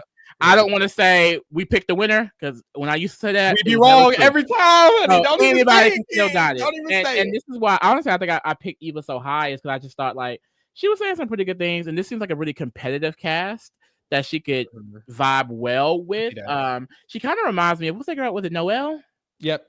She gives Noelle vibes, which Noelle wasn't terrible in the game. I just think that, it got to a point where like she wasn't able to provide much, and I can see that happening for Eva, honestly. But also, I can see her being involved to a certain extent that could maybe get her far. I don't know. It's here or there, but basically Eva, she's a PhD student in engineering and thermal science, and she also shared that she is autistic. And I just love seeing stories like that because it's a very negative stereotype that people who are autistic or on the spectrum have ADHD, that they can't be anything, they can't go out and learn. Like she said that she was told that. And to be able to overcome that and still have a PhD in engineering and thermal science. She is an official for the NCAA. You know what I mean? And in some of her life stories, I just like she's already been through a lot. She's only 23, but I feel like she's been through a lot of life experiences. Yeah. And you know, I like that. Like she mentioned how basically, you know, she's a woman, but she plays on an all men's hockey team, and that she's going to be their captain because they chose her to be the captain. And it's like, it's not like she was like, it's not like, oh, like, you know, they let her on because they were being nice. Like, no, she had to earn that spot on the team, and the people were hesitant to work with her. And you hear about that a lot when a woman goes into a male-centered field. Like, they have to like earn the respect. And she speaks about how she was able to do that, so much so that they want her to be their captain. So I like that. It seems like she has this drive and she has this ability to just overcome things. And I also love the introspective she kind of gave, because she mentioned because she has autism, it's hard for her to like pick up on certain social cues. So she wants to be able to work with people that she can trust and be loyal to. Like I said, a lot of people this cast have said they want to be loyal and go to the end with the group. So I don't think it's a bad thing here. What I didn't love is that she said lies could probably go over her head because she doesn't pick up on social cues. So didn't love that. But if she's in a loyal alliance, I mean, it won't necessarily matter a little bit, especially if they can like get control. Now, she did mention that she is a new fan. She discovered it in college, but her friends in college would play mock Survivor drinking games. So essentially every challenge would be like beer pong, drunk shit. But they would actually be playing, voting each other out, like just playing Survivor and watching together and actually bonding over the show. So I really enjoyed that a lot. She said she relates to people like Denise, you know, and Lindsay from season 41, because she felt like they were strong and powerful women. And she just feels like she wants to be that in the game. And I like that. My one negative is that, you know, I think she may only be willing to work with the men. Someone said in the chat earlier, I feel like the women are not going to work with each other this season. And based on some of the preseason interviews, I kind of see that, unfortunately. I definitely see it. They're not working together. A lot of women were like saying negative things about other women. And it was like, ooh, like I don't get girls vibe. Like, you know, but we'll see. But basically she was talking about how she wants to work with strong competitors. And she only mentioned 2 men. She mentioned Kyle. She said strong black man, so I'm assuming that would be Kyle. It could be Cedric. I'm assuming Kyle. And she also said an Asian male, and I would assume that it's Kevin, but it also could be Mitch because some people thought he was Asian. But I'm assuming Kevin. I think she also said younger. And then I was like, okay. And then this is what she said, and I was like, ooh, it's giving Pygmisha, ain't it? She says that she was annoyed by one of the black women because they were making little comments, doing little extra shit. I was like, it's probably Star or Sai because there's only black woman here. And then when I saw Star, I was like, it's Star. And she also said that she is annoyed by these women wearing makeup and earrings. Like, you're going to be on the island for something days. Like, why are you trying to be pretty and look cute? And I was like, ooh. You're giving. I'm better friends with boys. And Sayoni literally said that. So I'm like, ooh, it's not giving girls this season. It's not. Look, Rudy, it is giving friendsel. She about to be surrounded with these men, and they're gonna take her to the end. And I kind of see that upside. I see an upside where she is kind of seen as probably the weaker person in her group. And she can get to a spot where she's in the end game. And a lot of people want to play hard this year. She wants to play hard. So I just feel like, do I see winner necessarily? But I can see her having success in this game. I just hope she doesn't pigeonhole people because of, you know, ignorance and thinking that women can't be pretty on the island. Like, I don't know. Like, I just hate comments like that because it's like, girl, what the fuck are you talking about? Yeah, I had her last. I was not gagging in any sense of the word. Even after everything I said. Oh yeah, she still last. She still would have been last. Yeah, I was not gagging for anything she said. Honestly, I did like her story. Her story was really good, and I feel like she did have certain experiences that were nice, but she just did not seem in for the game strategically and at all. like at all. It was like the opposite of strategic. It seemed like she's gonna get ran. Someone's gonna pick her up. Maybe Shaheen. Somebody. Somebody gonna pick her up and run her. Maybe it was like a strong male. Yeah, it reminds me of who was that blonde girl last season who got ran by that fine man. Damn, I can't think of Sam was the man. Sam, he ran that blonde girl, and she was like she was in between the girls and him, and she was like, I'm going with him, even though the girls all want me to. I can't remember. Did she get first in jury? Yes, I do not know her name. Or very early in jury. I can't remember but she said she didn't like those allegations. And those were the truth, not that. Well, she ended up voting for a girl, so I give it Sierra. Sierra. But anyways, yeah, Sierra. I see that, if anything, or I see a little bit of Noelle, who was also a flop in my eyes. I saw both of them as flops. I just don't see her really taking her game into her own hands at all. I kind of just see her being up under people, and it's not her fault. It's more so she's just not that big of a fan. And she also is younger. She's younger, and she wants to be loyal. So I just feel like that type of gameplay. But I think she was saying a lot of good things. I think she was saying a lot of things that people were also saying in this cast, and that's why by the end of it, I was like, I could put her around this spot because she was. Almost everyone was saying that. Even the people who I think are going to be well, they're like they want to be loyal, they want to play hard, they want like she was saying all the same things. So I'm like, maybe she can vibe, but I see what you mean. I can see an era where she's just getting ran. So we'll see where that goes. Ryder, it was Sayoni that said it. I work better with men. I said, Sayoni, sister. We're gonna have to talk about that. We're gonna have to talk about that, girl. But because to openly admit that she literally said, like, I don't want to be one of those girls that say I work better with men, but I do work better with women. It's like, girl, please don't do this. Girl, please. We'll get to her. Back to Fuka. My next pick is Bianca. Oh my god. Okay. You're gonna gag. Okay. What, I can tell you now. So the two more experienced women were Chrissy and Stephanie. I originally had them under Eva and Bianca, but then I moved them above them. I love Bianca. I actually think that if she's able to get into like a good position, she would be better than Chrissy, Stephanie, and Eva. I agree. I'm just scared for her. No, I love Bianca because she's a fan. She's an actual fan of the show. And look, I'm gonna prioritize a fan over anybody, no shade. And I really like that. She just seems so. I was watching her interview, and I was like, I'm voting you out, and I'm not even on the island. And like, she was not the most like welcoming or warm feeling. She kind of just makes you feel. I feel like she's gonna make people on the island feel like I'm annoyed with her, blurry, or I want to vote her out, or something like that. I liked her a lot. I feel like she was smart. But the reason I didn't put her high, honestly, she was in the middle of my list, is because I just see everyone else kind of not really vibing with her. She does not seem like someone easy to vibe with. If she can make it past a certain point, or if she can get in an alliance, or if she can get in a group, I think she could do really good. But if she doesn't get in that group, it's over for her. If she doesn't get an ally, it's over for her. Like, she can easily go the fuck her home. Tribe, I don't know.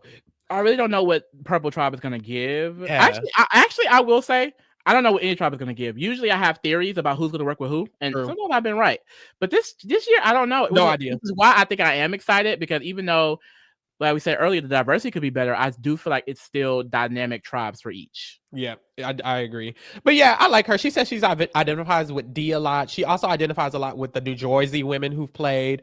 Stephanie LaGrossa. What's that girl who won? Michelle. People like that. She just was like New Jersey. The New Jersey girl. She just feels like she's a strong woman. She's gonna put it on the floor, and she's gonna be, who she is. And I think that's what worries me, is I do feel like she's gonna put it on the floor. And I do feel like if she is after someone, she's gonna be after them. And it's like stuff like that you can't do. So even though she's a fan, and I feel like if she gets in a good position, she could work it.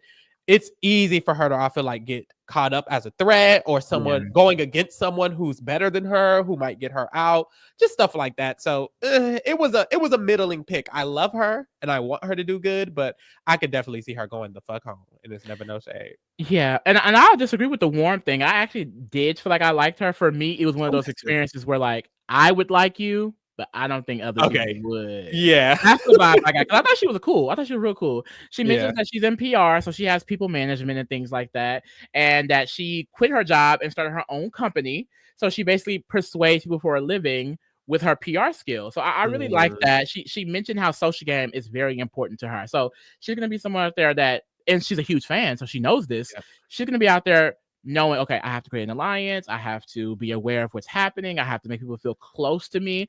And she says she's been a fan since 8 years old. She says one of her screen names was Survivor Freak. Yep. 815. So she's been in it, you know? And I feel like, you know, I always really like see good qualities in people who can like quit their job and then start a business or create their own business and be successful, especially when they don't come from a situation where, oh, I'll give you $1 million loan when you turn 18. You know, like it's like I had to get it out the mud. And I really like that, especially when her comparing herself to Dee, who's also an entrepreneur and a hustler, you know?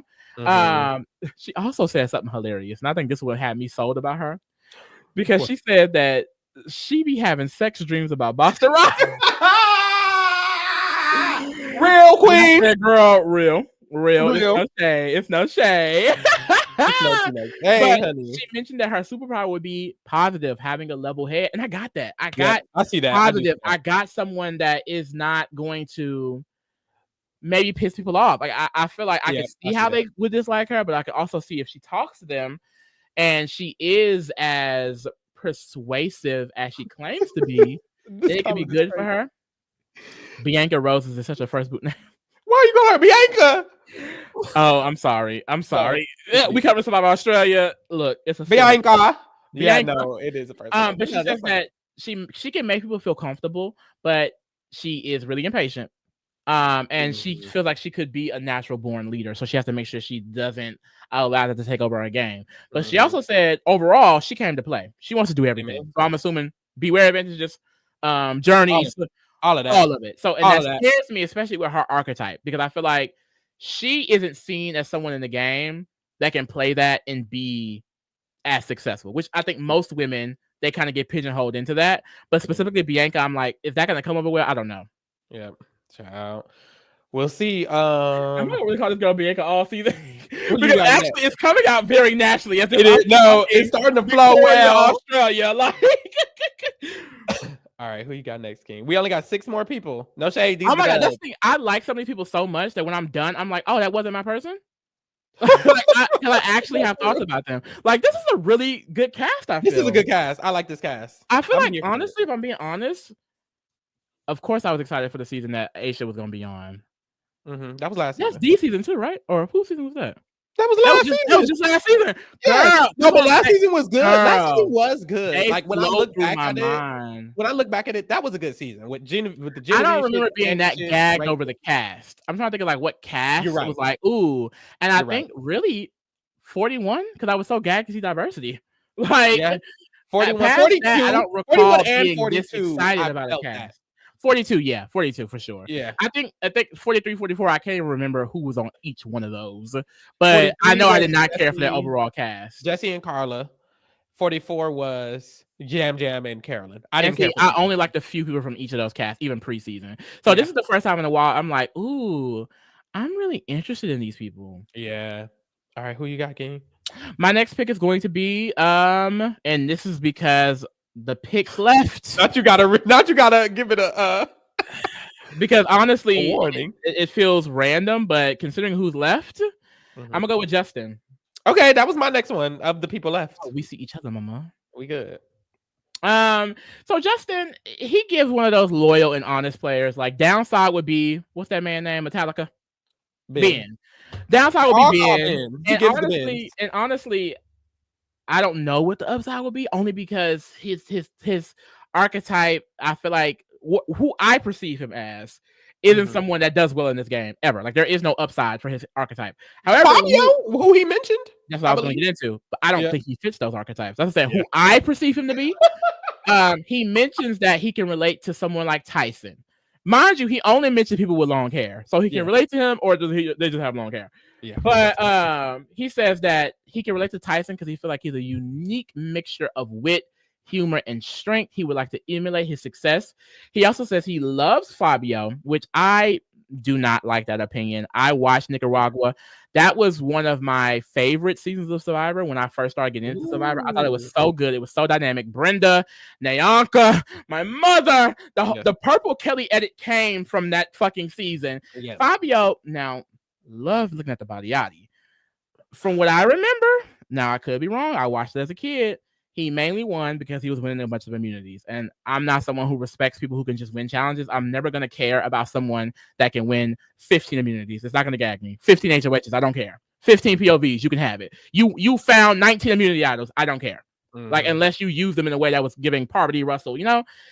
So it's not something that I was impressed by, but he thinks he's underrated. Yeah. But then he also mentioned Malcolm. And it's like, girl, it's the hair. And he said he mentions Malcolm because he played very honestly, and he also wants to play honestly and go to the end with the group. Everyone in Mama is saying that. And he feel like he has the ability to connect with people, and he wants to be seen as aloof, but actually know what's going on. And my issue with him is that, like, I didn't get the vibe that he's necessarily a huge fan either. It gave kind of casual fan, but he said he's been watching since the beginning with his family. So I'm interested to see what he's going to give. Out of the people left, I think he has the most win equity out of them. I agree. But for the overall tribe, I really don't know where he's going to go. He's on the which tribe? The Green tribe. Yeah. He mentioned also liking Cedric. Girl, Cedric about to eat it up, mama. So maybe it could be a good bond for him. We just have to see. Yeah, we have to see. I didn't like him, not necessarily, but compared to all the other people who I kind of had left, I was like, okay, I do see the upside of him maybe just being super chill and not being super threatening, and that being kind of like what happened with Ben. Ben was kind of in this Charlie and Maria group, and he was able to just not be a threat for a while until they were kind of like, wait, everyone likes Ben. He is a threat. And then they had to get him out. I guess with Justin, he could not make a lot of enemies. He could get to the end. And honestly, history repeats itself. And it's been a long time since we've had a winner who's kind of just been very liked. Well, I guess if you want to say Kinsey. But, you know, he's kind of just been very liked. Or Vin, you on mute. You on mute. When you said very liked, I was like, did JT win that way? I haven't seen his season. JT was a power player. Really? He had a duo on Hero versus Villains. He was so different on Heroes versus Villains. I feel like Hero versus Villains was like a different universe that they were all thrown into. Because like when Amanda didn't want to work with Parvati, I'm like, girl, did we not just watch Favorite versus Favorites? But why does Amanda? I'm so sorry to Amanda fans. I've never been a fan of Amanda. I feel like she plays to lose every time. That shit annoys me. She's just a loyal, real ass bitch, and I have to respect it. I like her as a person. Like I like her, but the way she plays the game irritates me because I'm like, girl, you want to lose. She is a lovely runner-up. She's a lovely runner-up, and I love that. I hate a lovely runner-up. Gorgeous girl, beautiful even. But when she tried to lie to Parvati, you need to be on 50. She needs to win 50 if she's gonna be on. I would love if she came back for 50. That would be a deep cut. Like not Amanda back in this bitch. I would gag. They need to get her with homeboy. What's his name? James. James. That was a man. I love it. He's not looking like that no more. Someone like Todd did come back. Like, because when I watched Survivor China for the first time, first of all, great fucking season. Todd really was putting it on the floor. And I get it. Amanda wants to be as close to a mother as possible. She ran up on the Todd. Take the mother out. Ran up on the Parvati. She can't. And I understand that because I understand that only because I feel like that's low-key what would happen to me. Like, I would go into a game and be like, damn, I'm never taking Suri out. I'm not taking Surya. I'm not taking Parvati out. Why would I take her out? Let me go to the end and lose with this queen. But Hero versus Villains was interesting because you tried to lie in Parvati's face. Of course, Parvati clocked you because she worked with you for 30-something days in the previous season. And then later in the season, how she let homegirl just take her goddamn advantage at the little retreat. Kobe was like, let her have it. And she actually let her have it. Like, girl, are you stupid? Because she was trying to be a hero. You shouldn't have even been on the hero tribe. Every hero that season thought they were fucking Superman and had to play to this certain standard. It was so bullshit. Like, you are not actually heroes, Rupert. You slammed a woman on the ground the other day. You ain't no fucking hero. Please be for real. But that was just annoying. But yeah, I mean, Justin, we're gonna have to see. We'll have to see. Next, I have Joe. Not my favorite, obviously. I just picked him out of the other people left because I feel like he has a better, I don't even know if that's true, but I felt like personally he might have a somewhat of a chance. He talks as if he might be a little bit aware of what he needs to do. He kind of feels like the reason that he could do good in Survivor is because with his children, they taught him to be a totally different person. They taught him how to be more patient, how to be more empathetic with people. And he feels like he needs to implement that because he needs to be a social player. And I did like hearing that from his type of archetype. I'm sick of seeing them and hearing I'm just gonna win the comps and me and the boys are gonna link up. But that's the issue. He said that, and then he said, I'm just gonna win the comps and me and the boys are gonna link up. Because his favorite players, he said, are Cody, Jesse's minion from season 43, to remind y'all who Cody is, because I didn't know who that was. And then he said of the new era, he feels like Gabler is one of he said Diggler. Diggler. And then Mike was like, who? And then he said, oh, good. Gabler. You don't even know the man's name. You don't even know the man's name. You don't even know the man's name. And this is my issue with him, and this is why I had him so low. It's kind of that pigeonholed thinking, and this is going based off the answers he gave, right? So I want y'all to read between the lines, okay? So he said that the winner he can relate to the most is Gabler. It's Diggler. Gabler is a new era winner. Gabler is one of the only straight male winners in this new era. I think he is the only, right? We should be reading between the lines. Well, girl, that's a line. Sorry. That's a fact. That's facts, okay? And then he goes on to say later that this is his controversial opinion. He uses D as an example. He says that someone like D, it's hard to not think that she had help from her alliance members, aka men, and her showmance Austin, who didn't do anything, and Drew, who literally lost all his allies to her. And he feels like, was she only good because she had them?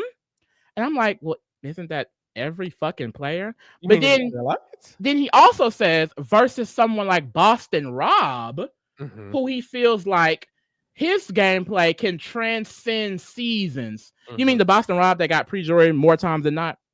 And he says he doesn't believe any new gen winner has those qualities. Now, remember, he says the new gen winner he connects with the most is Gabler. So I'm assuming he doesn't mean Gabler. What do all of the other new gen winners have in common? I'm not sure. Oh, okay. If you can't figure it out, you can't figure it out. I just feel like, based off that alone, I don't think he's gonna work with the right people. I think he's gonna work with people based off of competitiveness and what he said he wants to work positive qualities with David and Sean. So it's like, or Shaheen. So it's like you want to work with him. Shaheen is on his tribe, but I don't even think Shaheen gonna vibe with him like that necessarily. What I did find interesting was that he liked Chrissy, and they're both they both work in the fire department. It's like, did he clock that low key? Like that's like that energy a little bit. Kind of like Tony with Sarah. I don't know about him. He also mentioned how being a great dad is what helped him, have these good qualities that can help him survive. And I'm like, how do you know you're a great dad? Right. No shade. It's no shade. He kept saying it. He was like, well, I am a great dad. And it's like, you can't really give that opinion. Like, I have to hear your kids say it. So it's just like, I wasn't getting good vibes only because it seems like his way of thinking of who he wants to work with is going to be very one specific group of person. And mind you, every winner damn near this fucking era has been a woman or a gay man. So he's going to have to adapt. He better work for it. Probably fucked. So I'm just interested to see what it's gonna give. Of course, I'm not gonna pass any judgment yet, but that was some weird ass shit. Yep, we'll see how it works in the game. But like you said, he just seems very pigeonholed. Who you got next? We only got 4 people left. Funny, girl. We got some girls in here. Well, notice we haven't picked. Usually. Well, because usually, y'all, a black woman would have been chose by now. And that's just off of us being, supportive of our queens. And look, what happens is sometimes you can't support flops. And we don't know how anyone's gonna do in the game, but you see who has been picked and who hasn't. Lee, who you got next, okay? I low-key feel bad because this pick over the 3 women left, I'm sorry, yes. You finna piss me off! I'm sorry, yes. I'm gonna go with David. I'm gonna go with David. Now, David, do you know all the things they're finna call us right now. Hey, look, this is a draft. This is a draft. This is not. Look, this is not. This is. We were picking favorite Black History Month. I don't know. That I'm trying to win a draft here, okay? And let me tell you, Star and Sai didn't say anything that seemed good. Why are you naming them? I'm just saying. If anyone has an issue with it, look, this is a draft, and if they win, look, I'll eat my words. But I don't believe I will have to. David, while I don't think he said many things positively, a lot of people said positive things about him. He is obviously very physically fit. People were calling him Captain America. They were calling him Iron Man, Superman, this man, that man.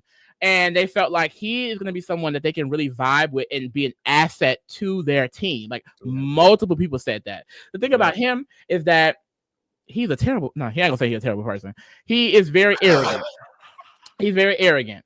He says that he doesn't have any Achilles heel. Nothing is wrong with him. He has the social, physical, and mental skills to win this game. Like he is not going to be a problem. And then Mike Bloom asked him, "Okay, what's a superpower in kryptonite?" He was like, "Oh, people would call me arrogant and kind of an asshole, but I don't think it's going to be a problem for me." And I'm like, it seems like that's going to be a problem for you. Yeah. And he mentioned like twice that he can be a little arrogant and too confident. And I got cocky vibes, especially when I watched that little 1-minute clip that honey posted.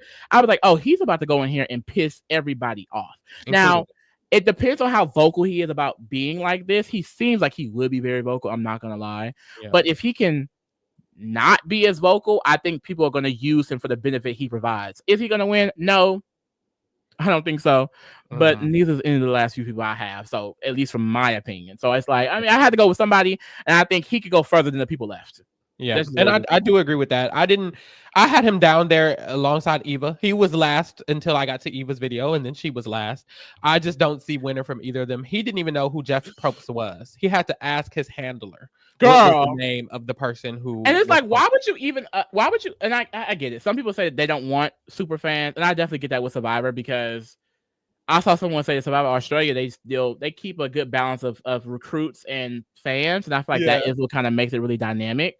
But I like that. I don't know. Someone who don't even know the name of the person. He sent in a casting video. You liked it. You reached out to him, and he didn't even know who Jeff Probst was. Yep, it's real bad. Okay. Now, don't do me, girl. I picked Kyle and Cedric. No, he picked Kyle and Cedric. No, the black men were gonna get picked early because I was gonna pick Kyle and Cedric if he didn't pick Kyle or Cedric. So at least the men are doing something, but y'all gonna be real mad. Y'all gonna be real mad because now you're gonna get my sister, ain't you? Y'all gonna be real mad right now. So let me tell you, these last 3 people. Let's just say who they are. It's Camila on the Siva tribe. Say on the Vula tribe, and Star on the Lagi tribe. Now, I see these women about what and what, if you ask me. Yeah. So now I have to go based off of which tribe do I think will do better. I've been saying it all podcast. I think Siva might take the cake on that. Now, Vula, I definitely think Vula is gonna lose, and I think I feel like as a black man, if you don't choose a black woman right now, you're weird. I'll end up with a black woman. What? Hold on. Let me go to YouTube. I'm gonna go to YouTube. What the channel say? A reality show podcast for diverse minds from diverse minds. Amen. If you had a real diverse mind, let's talk about diversity. Mitch, Latina, Shaheen, Persian, Kevin, Asian, all these women. I mean, it looks very bright on the right side. I don't know. Joe is black over there. Mitch is very bright on the right side. You talking about bright? Eva, Chrissy, Thomas, Justin, David. And who at the top? Who the 3 at the top, though? Who the 3 at the top, mama? Okay, you're right. So anyway, I just feel like I have to go based off of what tribe do I think will succeed. I think Siva might get all 6 of their members to jury. So I'm like, damn. Now, I will feel bad. I will feel really bad. But to be honest, it would have to be, if not Camila, it would have to be Star. But I have my issues with Star, honey. There's no shade. I have my issues with Star, and I just don't know how well she'll do at all. So I don't even think I could do. But Camila, I mean, they're all flops. Stop making excuses. I'm about to say, when Say, Star, and Camila are final 3, then what? I mean, one of us still going. Hey, gag me, mama. Hey. What happened to the DEI podcast? Look. Do y'all want to not pick an Asian woman instead? No, look. This is an Asian woman, an Asian queen. No, pause. Y'all need to drag Pharaoh. Because if we go back to my first 3 pick, this is the Asian queen. If we're going to talk DEI, I was on code, mama. Let it be known. I was on code. I'm gonna pick Camila. Damn! And I'm picking her. And she would have been my pick. I'm picking her truly because she's on the strongest tribe in my opinion, and I feel like that's gonna help her. There were some things about her that I like her. Yeah, I love her. I love her like a lot. her a lot, and I feel like her being on Black History Month. Yeah, we going to hell, y'all. We going to hell. Look. I feel like on Black History Month we got to be honest with our Black queens, and we can't lie to our Black queens. This is sick. This is so sick. Lee, this is sick. Wow, this is if one of them win, we gotta shut down the podcast, bitch. We're like, what do we stand for? What do I stand? This is sick. Look at them. Look at these. Why do we do this? Look at this. If I'm being straight up, like at the end of the day, it's a draft for me to win, and I genuinely did not feel like they had qualities to necessarily go far this season. I didn't get it. I didn't get those qualities. Okay, let me talk about Camilla first, real quick. The things that I did like. What did I like? Other than her personality. Yeah, because I loved her. But okay, let me just talk about the things I didn't like, because she had a lot of Canadian. She's Canadian. Love that. She had a lot of negatives. That's why she's bottom 3. Sorry. She said that she's very impatient. She says that she does not like anybody who is slow, who doesn't talk fast. I'm ready to get it going. If we need to make a move, we need to make a move. It is what it is. She was talking a lot and very fast in her interview. I feel like she's going to be that way in the show. She talked about being emotional. Wait, Ryder said, come back up draft.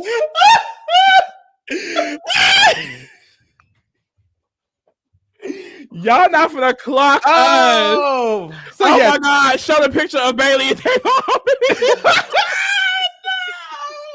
I'm sorry, y'all.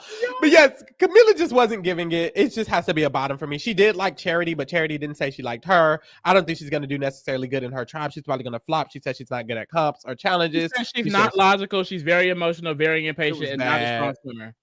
Yeah, it was bad all around. But what told me on my sister is that she also said that Boston Rob is overrated. And she spilled. Also, she says that she said there are 3 Chads on the season, and one Chad is Giga Chad. Giga Chad is David, and she said she wants him on her tribe so he can carry her. And he's on her tribe. She's on a very strong tribe. So I'm excited for a personality like her to succeed, because think about it. Think about a player like Marianne who won. Erica who had won. These are people who come from tribes that almost made it to jury fully intact. So it's like, I think having those numbers on your side to want to feel loyalty to you really helps players who kind of fit that archetype, because sometimes they're not seen as worthy or someone that they can fully work with. And I think Camilla could be one of those dark horses where it's like, girl, you're in the merge and now you can start moving some things around. But we'll see. Only because I didn't get an energy that she was really gonna play the game. Like, I thought she's gonna be fun, but I don't know. I just don't know. We'll definitely see. She mentions how she is underestimating her life, and that's why she can relate to Erica, and hopefully she can kind of like emulate that a little bit, because people are gonna underestimate her, but she's not gonna be not paying attention. So we just have to see. I really, really enjoy her though. So me too. All right, Lee, get these Black women from the ground. My divas. Which one are you choosing? You choosing I got comments. Which one you choosing, King? I'm choosing Sayoni. Real? I don't have any much else to say. I didn't really hate Sayoni. My main issue with Sayoni is that out of everyone in the cast, I truly did not get a vibe at all that she was anywhere aware or actual fan of the game. Like I did not get any vibe that she was here to play it. Like, it's like she was saying things like, of course I'm here to play, of course I want to do this, but it didn't feel like it felt like you're gonna say that because you want the job. Like, if I go to fucking McDonald's, I'm gonna say I want to flip burgers, I want to wash dishes, I want to take out trash. You know what I mean? It felt like she was saying the right things, but I didn't feel like would they really be implemented. Because she mentioned that she watched sporadically over the years, and after her grandmother passed, she started to binge it and she kept up with it a little bit more. She mentioned being able to relate to like Marianne and Andrea. She mentioned Marianne and Andrea like 5 times throughout the interview. Yeah, it seemed like that was all she saw. Yeah.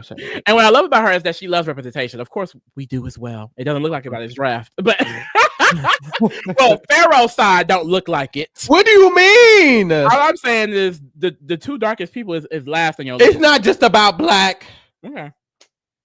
It's also about brown, because Camilla is also like, okay, but because I have married Kyle and Cedric in my top 3, but you mention Shaheen. I'm just saying, if anyone has any problems directed to Pharaoh, you got more white people. But my first 3 picks were not. I was on code. But you have more white people. Okay, girl. Yeah. Well, that's the thing. Race don't mean you could be good at the game. And this Amen. That's no shade. But I love that she cared about representation and things like that. I just felt like it seems like that is what she's getting out of this experience. She wants to be that representation for other people. And because she's seen that representation, she felt, more inclined to play the game. I don't really know what she's gonna give. I didn't get, like I said, I didn't get a vibe that she was a huge fan, and I have no idea what she plans on giving. Child, they say Say has been active on Twitter, acting a fool. Oh, apparently she called out Mitch, saying that he wanted an all-man final 3.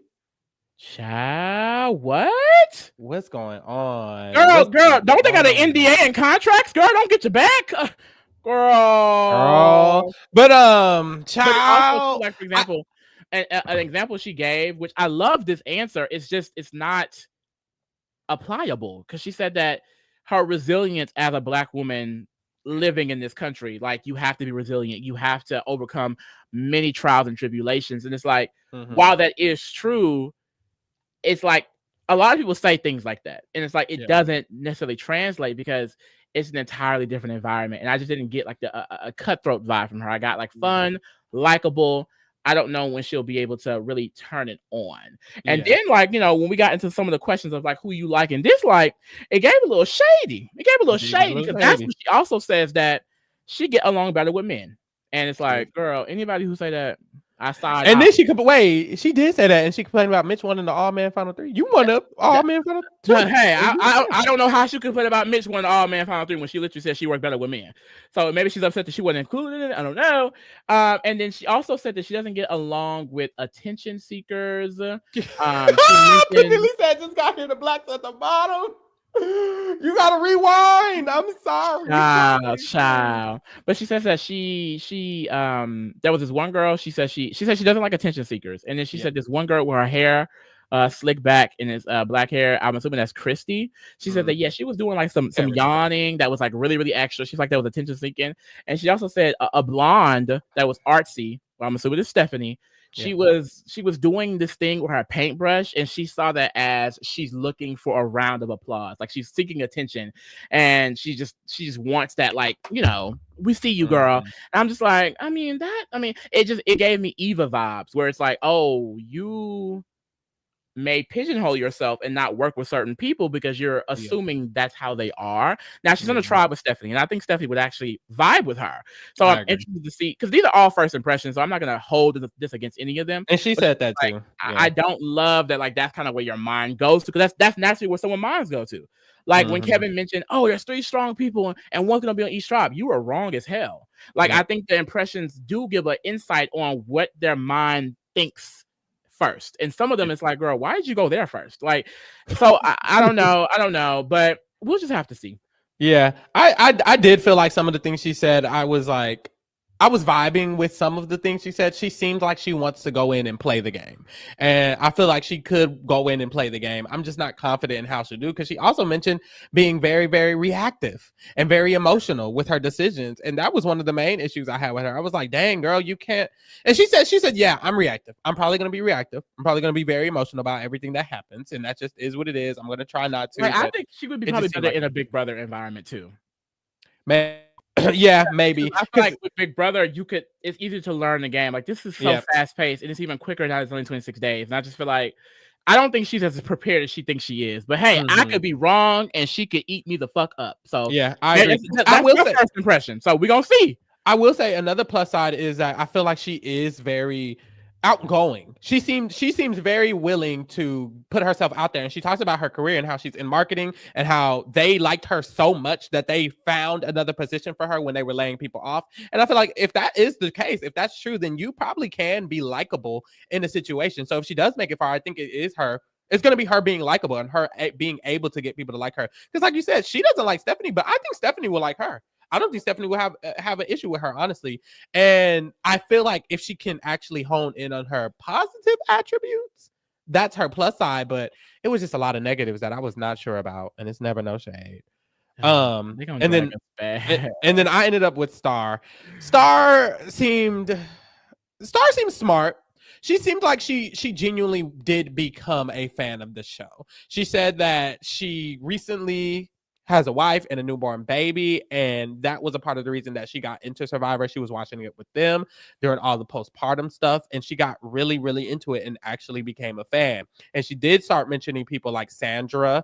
She said that before she saw Marianne season, Sandra was her favorite player, and she loved Sandra. She felt like she wanted to play like that. And then Marianne came around, and she was like, okay, it's Sandra and Marianne. I like both of them.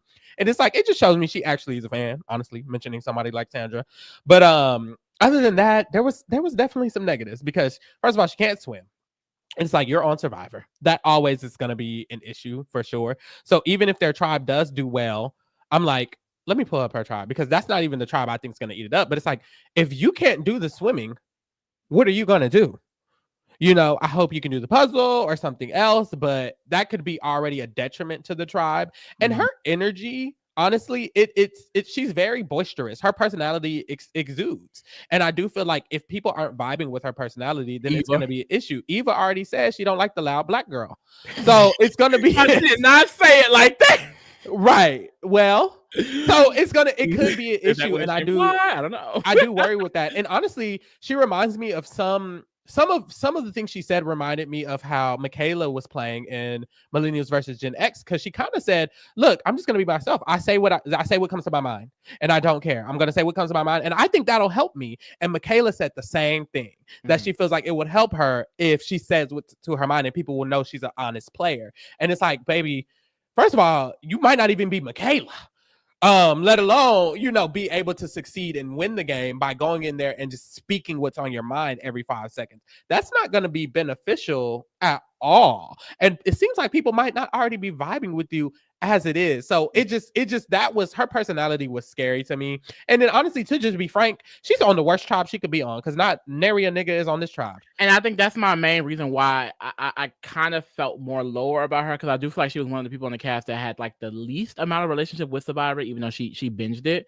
And I didn't really get how her personality would react to the people on her tribe. Like, I would not be shocked if she is the first boot or one of the early outs from her tribe, because it doesn't look like anyone will be able to get along with her, especially with one of them saying, I very much want this woman out. Because Eva's like, I want to work with strong people. I'm looking at Joe. I'm looking at Shaheen. If Joe and Shaheen have a relationship, I can see Eva squeezing her way into that. You know what I mean? But you never really know, because Thomas and Bianca, they're different. They're wild cards. So I don't want to put any like strong like assumptions or whatever, but that did scare me about her. But overall, I was liking her. And then, she's also an LGBT icon. So it's like, I have to be there for her. But then she got into the likes and dislikes. She mentioned she liked two people on a different tribe. I think it was Chrissy and David. Yeah. But she said she wasn't feeling the girl with the braids. And I had to do a double take. So I'm like, okay, braids. I was like, okay, one of these white women must have those little, pigtail braids. Like, she's talking about a very much Little House on the Prairie. Like, she's talking about that, right? Right. I go to the cast. I was like, she's talking about box. Oh, no, she's not saying straight backs. Like, I was like, bitch, she's talking about straight backs. I was Sayoni. And it's like, ooh, I was like, girl, what do you mean? I'm vibing with Sayoni. Girl. Like, what you talking about? So she said herself that it was just the first impression, and maybe she'll get out there and that'll be cool, whatever like that. Like I said, I don't want to hold too much of these first impressions against any of them. Honestly, the only one I think will really stick is Eva's. I don't know. No shade. I do feel like that. Eva's might be Eva's heavily motivated. Well, but we'll see. Who knows? But honestly, I just I'm scared about how she's gonna relate to the other people in the tribe. And honestly, I think I have similar fears with Say. Like, I think this is the first like diverse season where I really did not feel like they would be able to succeed well in. But I could be wrong. I hope I'm wrong, because maybe a Cedric can, and that's good. Yeah, but I'm hope I'm wrong, because that would mean they both go home pre-merge, and I wouldn't love that either. However, from what I've seen, I didn't get much that would show they're good at the game. However, we didn't get much at all. Just how they didn't have much to go off with their first impressions, we don't have much to go off on. So everything we said here, we have to wait until we get to the game. But we'll see. All right, y'all. Here are our official drafts, honey. Lee on the left, Pharaoh on the right. Take a screenshot, take a picture, take a memory. You see the more melanated side on the left. That's Lee's side. You see the side that's gonna win with the winners on it. That's Pharaoh side. One of the top 3 is winning. I'm no shade. On my end. On my end. Cedric, Mary, or Kyle. For sure. The winners right there. So who draft team y'all got? Who y'all feel like got a better chance of winning? Put it in the comments, put it in the chat, whatever you want. I love my draft. Do you know of my top 8 on my list? I got 6 of them. I only didn't get 2 of my top 8. I am loving this. This is the first time I'm leaving a draft with fully satisfied. I got 5 of my top 8. Oh damn, we both did pretty good. Yeah. The only one of yours that I wanted was Cedric. That's it. Everyone else I was fine. I only wanted Shaheen. Real. Wow. So we did Mitch as well. So we did decently good. We kind of for the first time, you just had a different list than me. Honestly. Child, here we are. Child. Not to say it's giving old era versus new era. It's the diversity. Y'all stupid. Rudy said his winner pick is Mary. Who's your winner pick? My winner pick? You know, you would think it's Mitch. Since I also think it's Mary, low key, or Cedric. You would think it's Mitch. It's not Mary. It's Cedric. Honestly, I think I would have to put it on Cedric. Like he was really high. I would have to put it on Cedric, but I think I got the winner, so I guess Cedric's not winning somehow. Child. But you know how that Pharaoh winning streak. Amen. Girl, let me dispel that energy. Sean Hen is taking it. Hurry. I need to stop for something. You can't be using that. You finna curse yourself. Right. Let me shut the hell up. Boo. Okay. But y'all can tell we really like this season because, girl, we just did a 2-hour podcast with Survivor Australia, and we just did another 2-hour podcast. This is our longest. This is our longest cast reaction and draft for Survivor. It definitely is. I think we're definitely feeling this cast. I had thoughts on all of them. Like I think it's the first time where I had genuine thoughts on all 18 players. Same. Down to the 2 black girls at the end. Because usually, maybe it's Adderall. Is it the Adderall? Maybe it's the Adderall. It could be that. Because I've never cared about this. Like, usually I would be like finding stuff to say. And this time I wasn't like finding anything to say. This was good. No, this was just a good cast though. I had a good time. I had a lot to say about everybody. But yeah, baby, we here. We will be here every Wednesday. Survivor Wednesdays, honey. Survivor Australia, Survivor US. So definitely get into those. Also, keep your ears open for some announcements coming very soon because we will be getting into even more than what we're getting into now. Definitely check out our other podcasts. We're still covering the traders. We're still covering the challenge. We're still covering drag race. We will be covering Amazing Race. So definitely get into all of that or whatever. And bitch, after 4 hours, thank you for keeping it real with the kingdom, honey. We're out. 4 hours is crazy.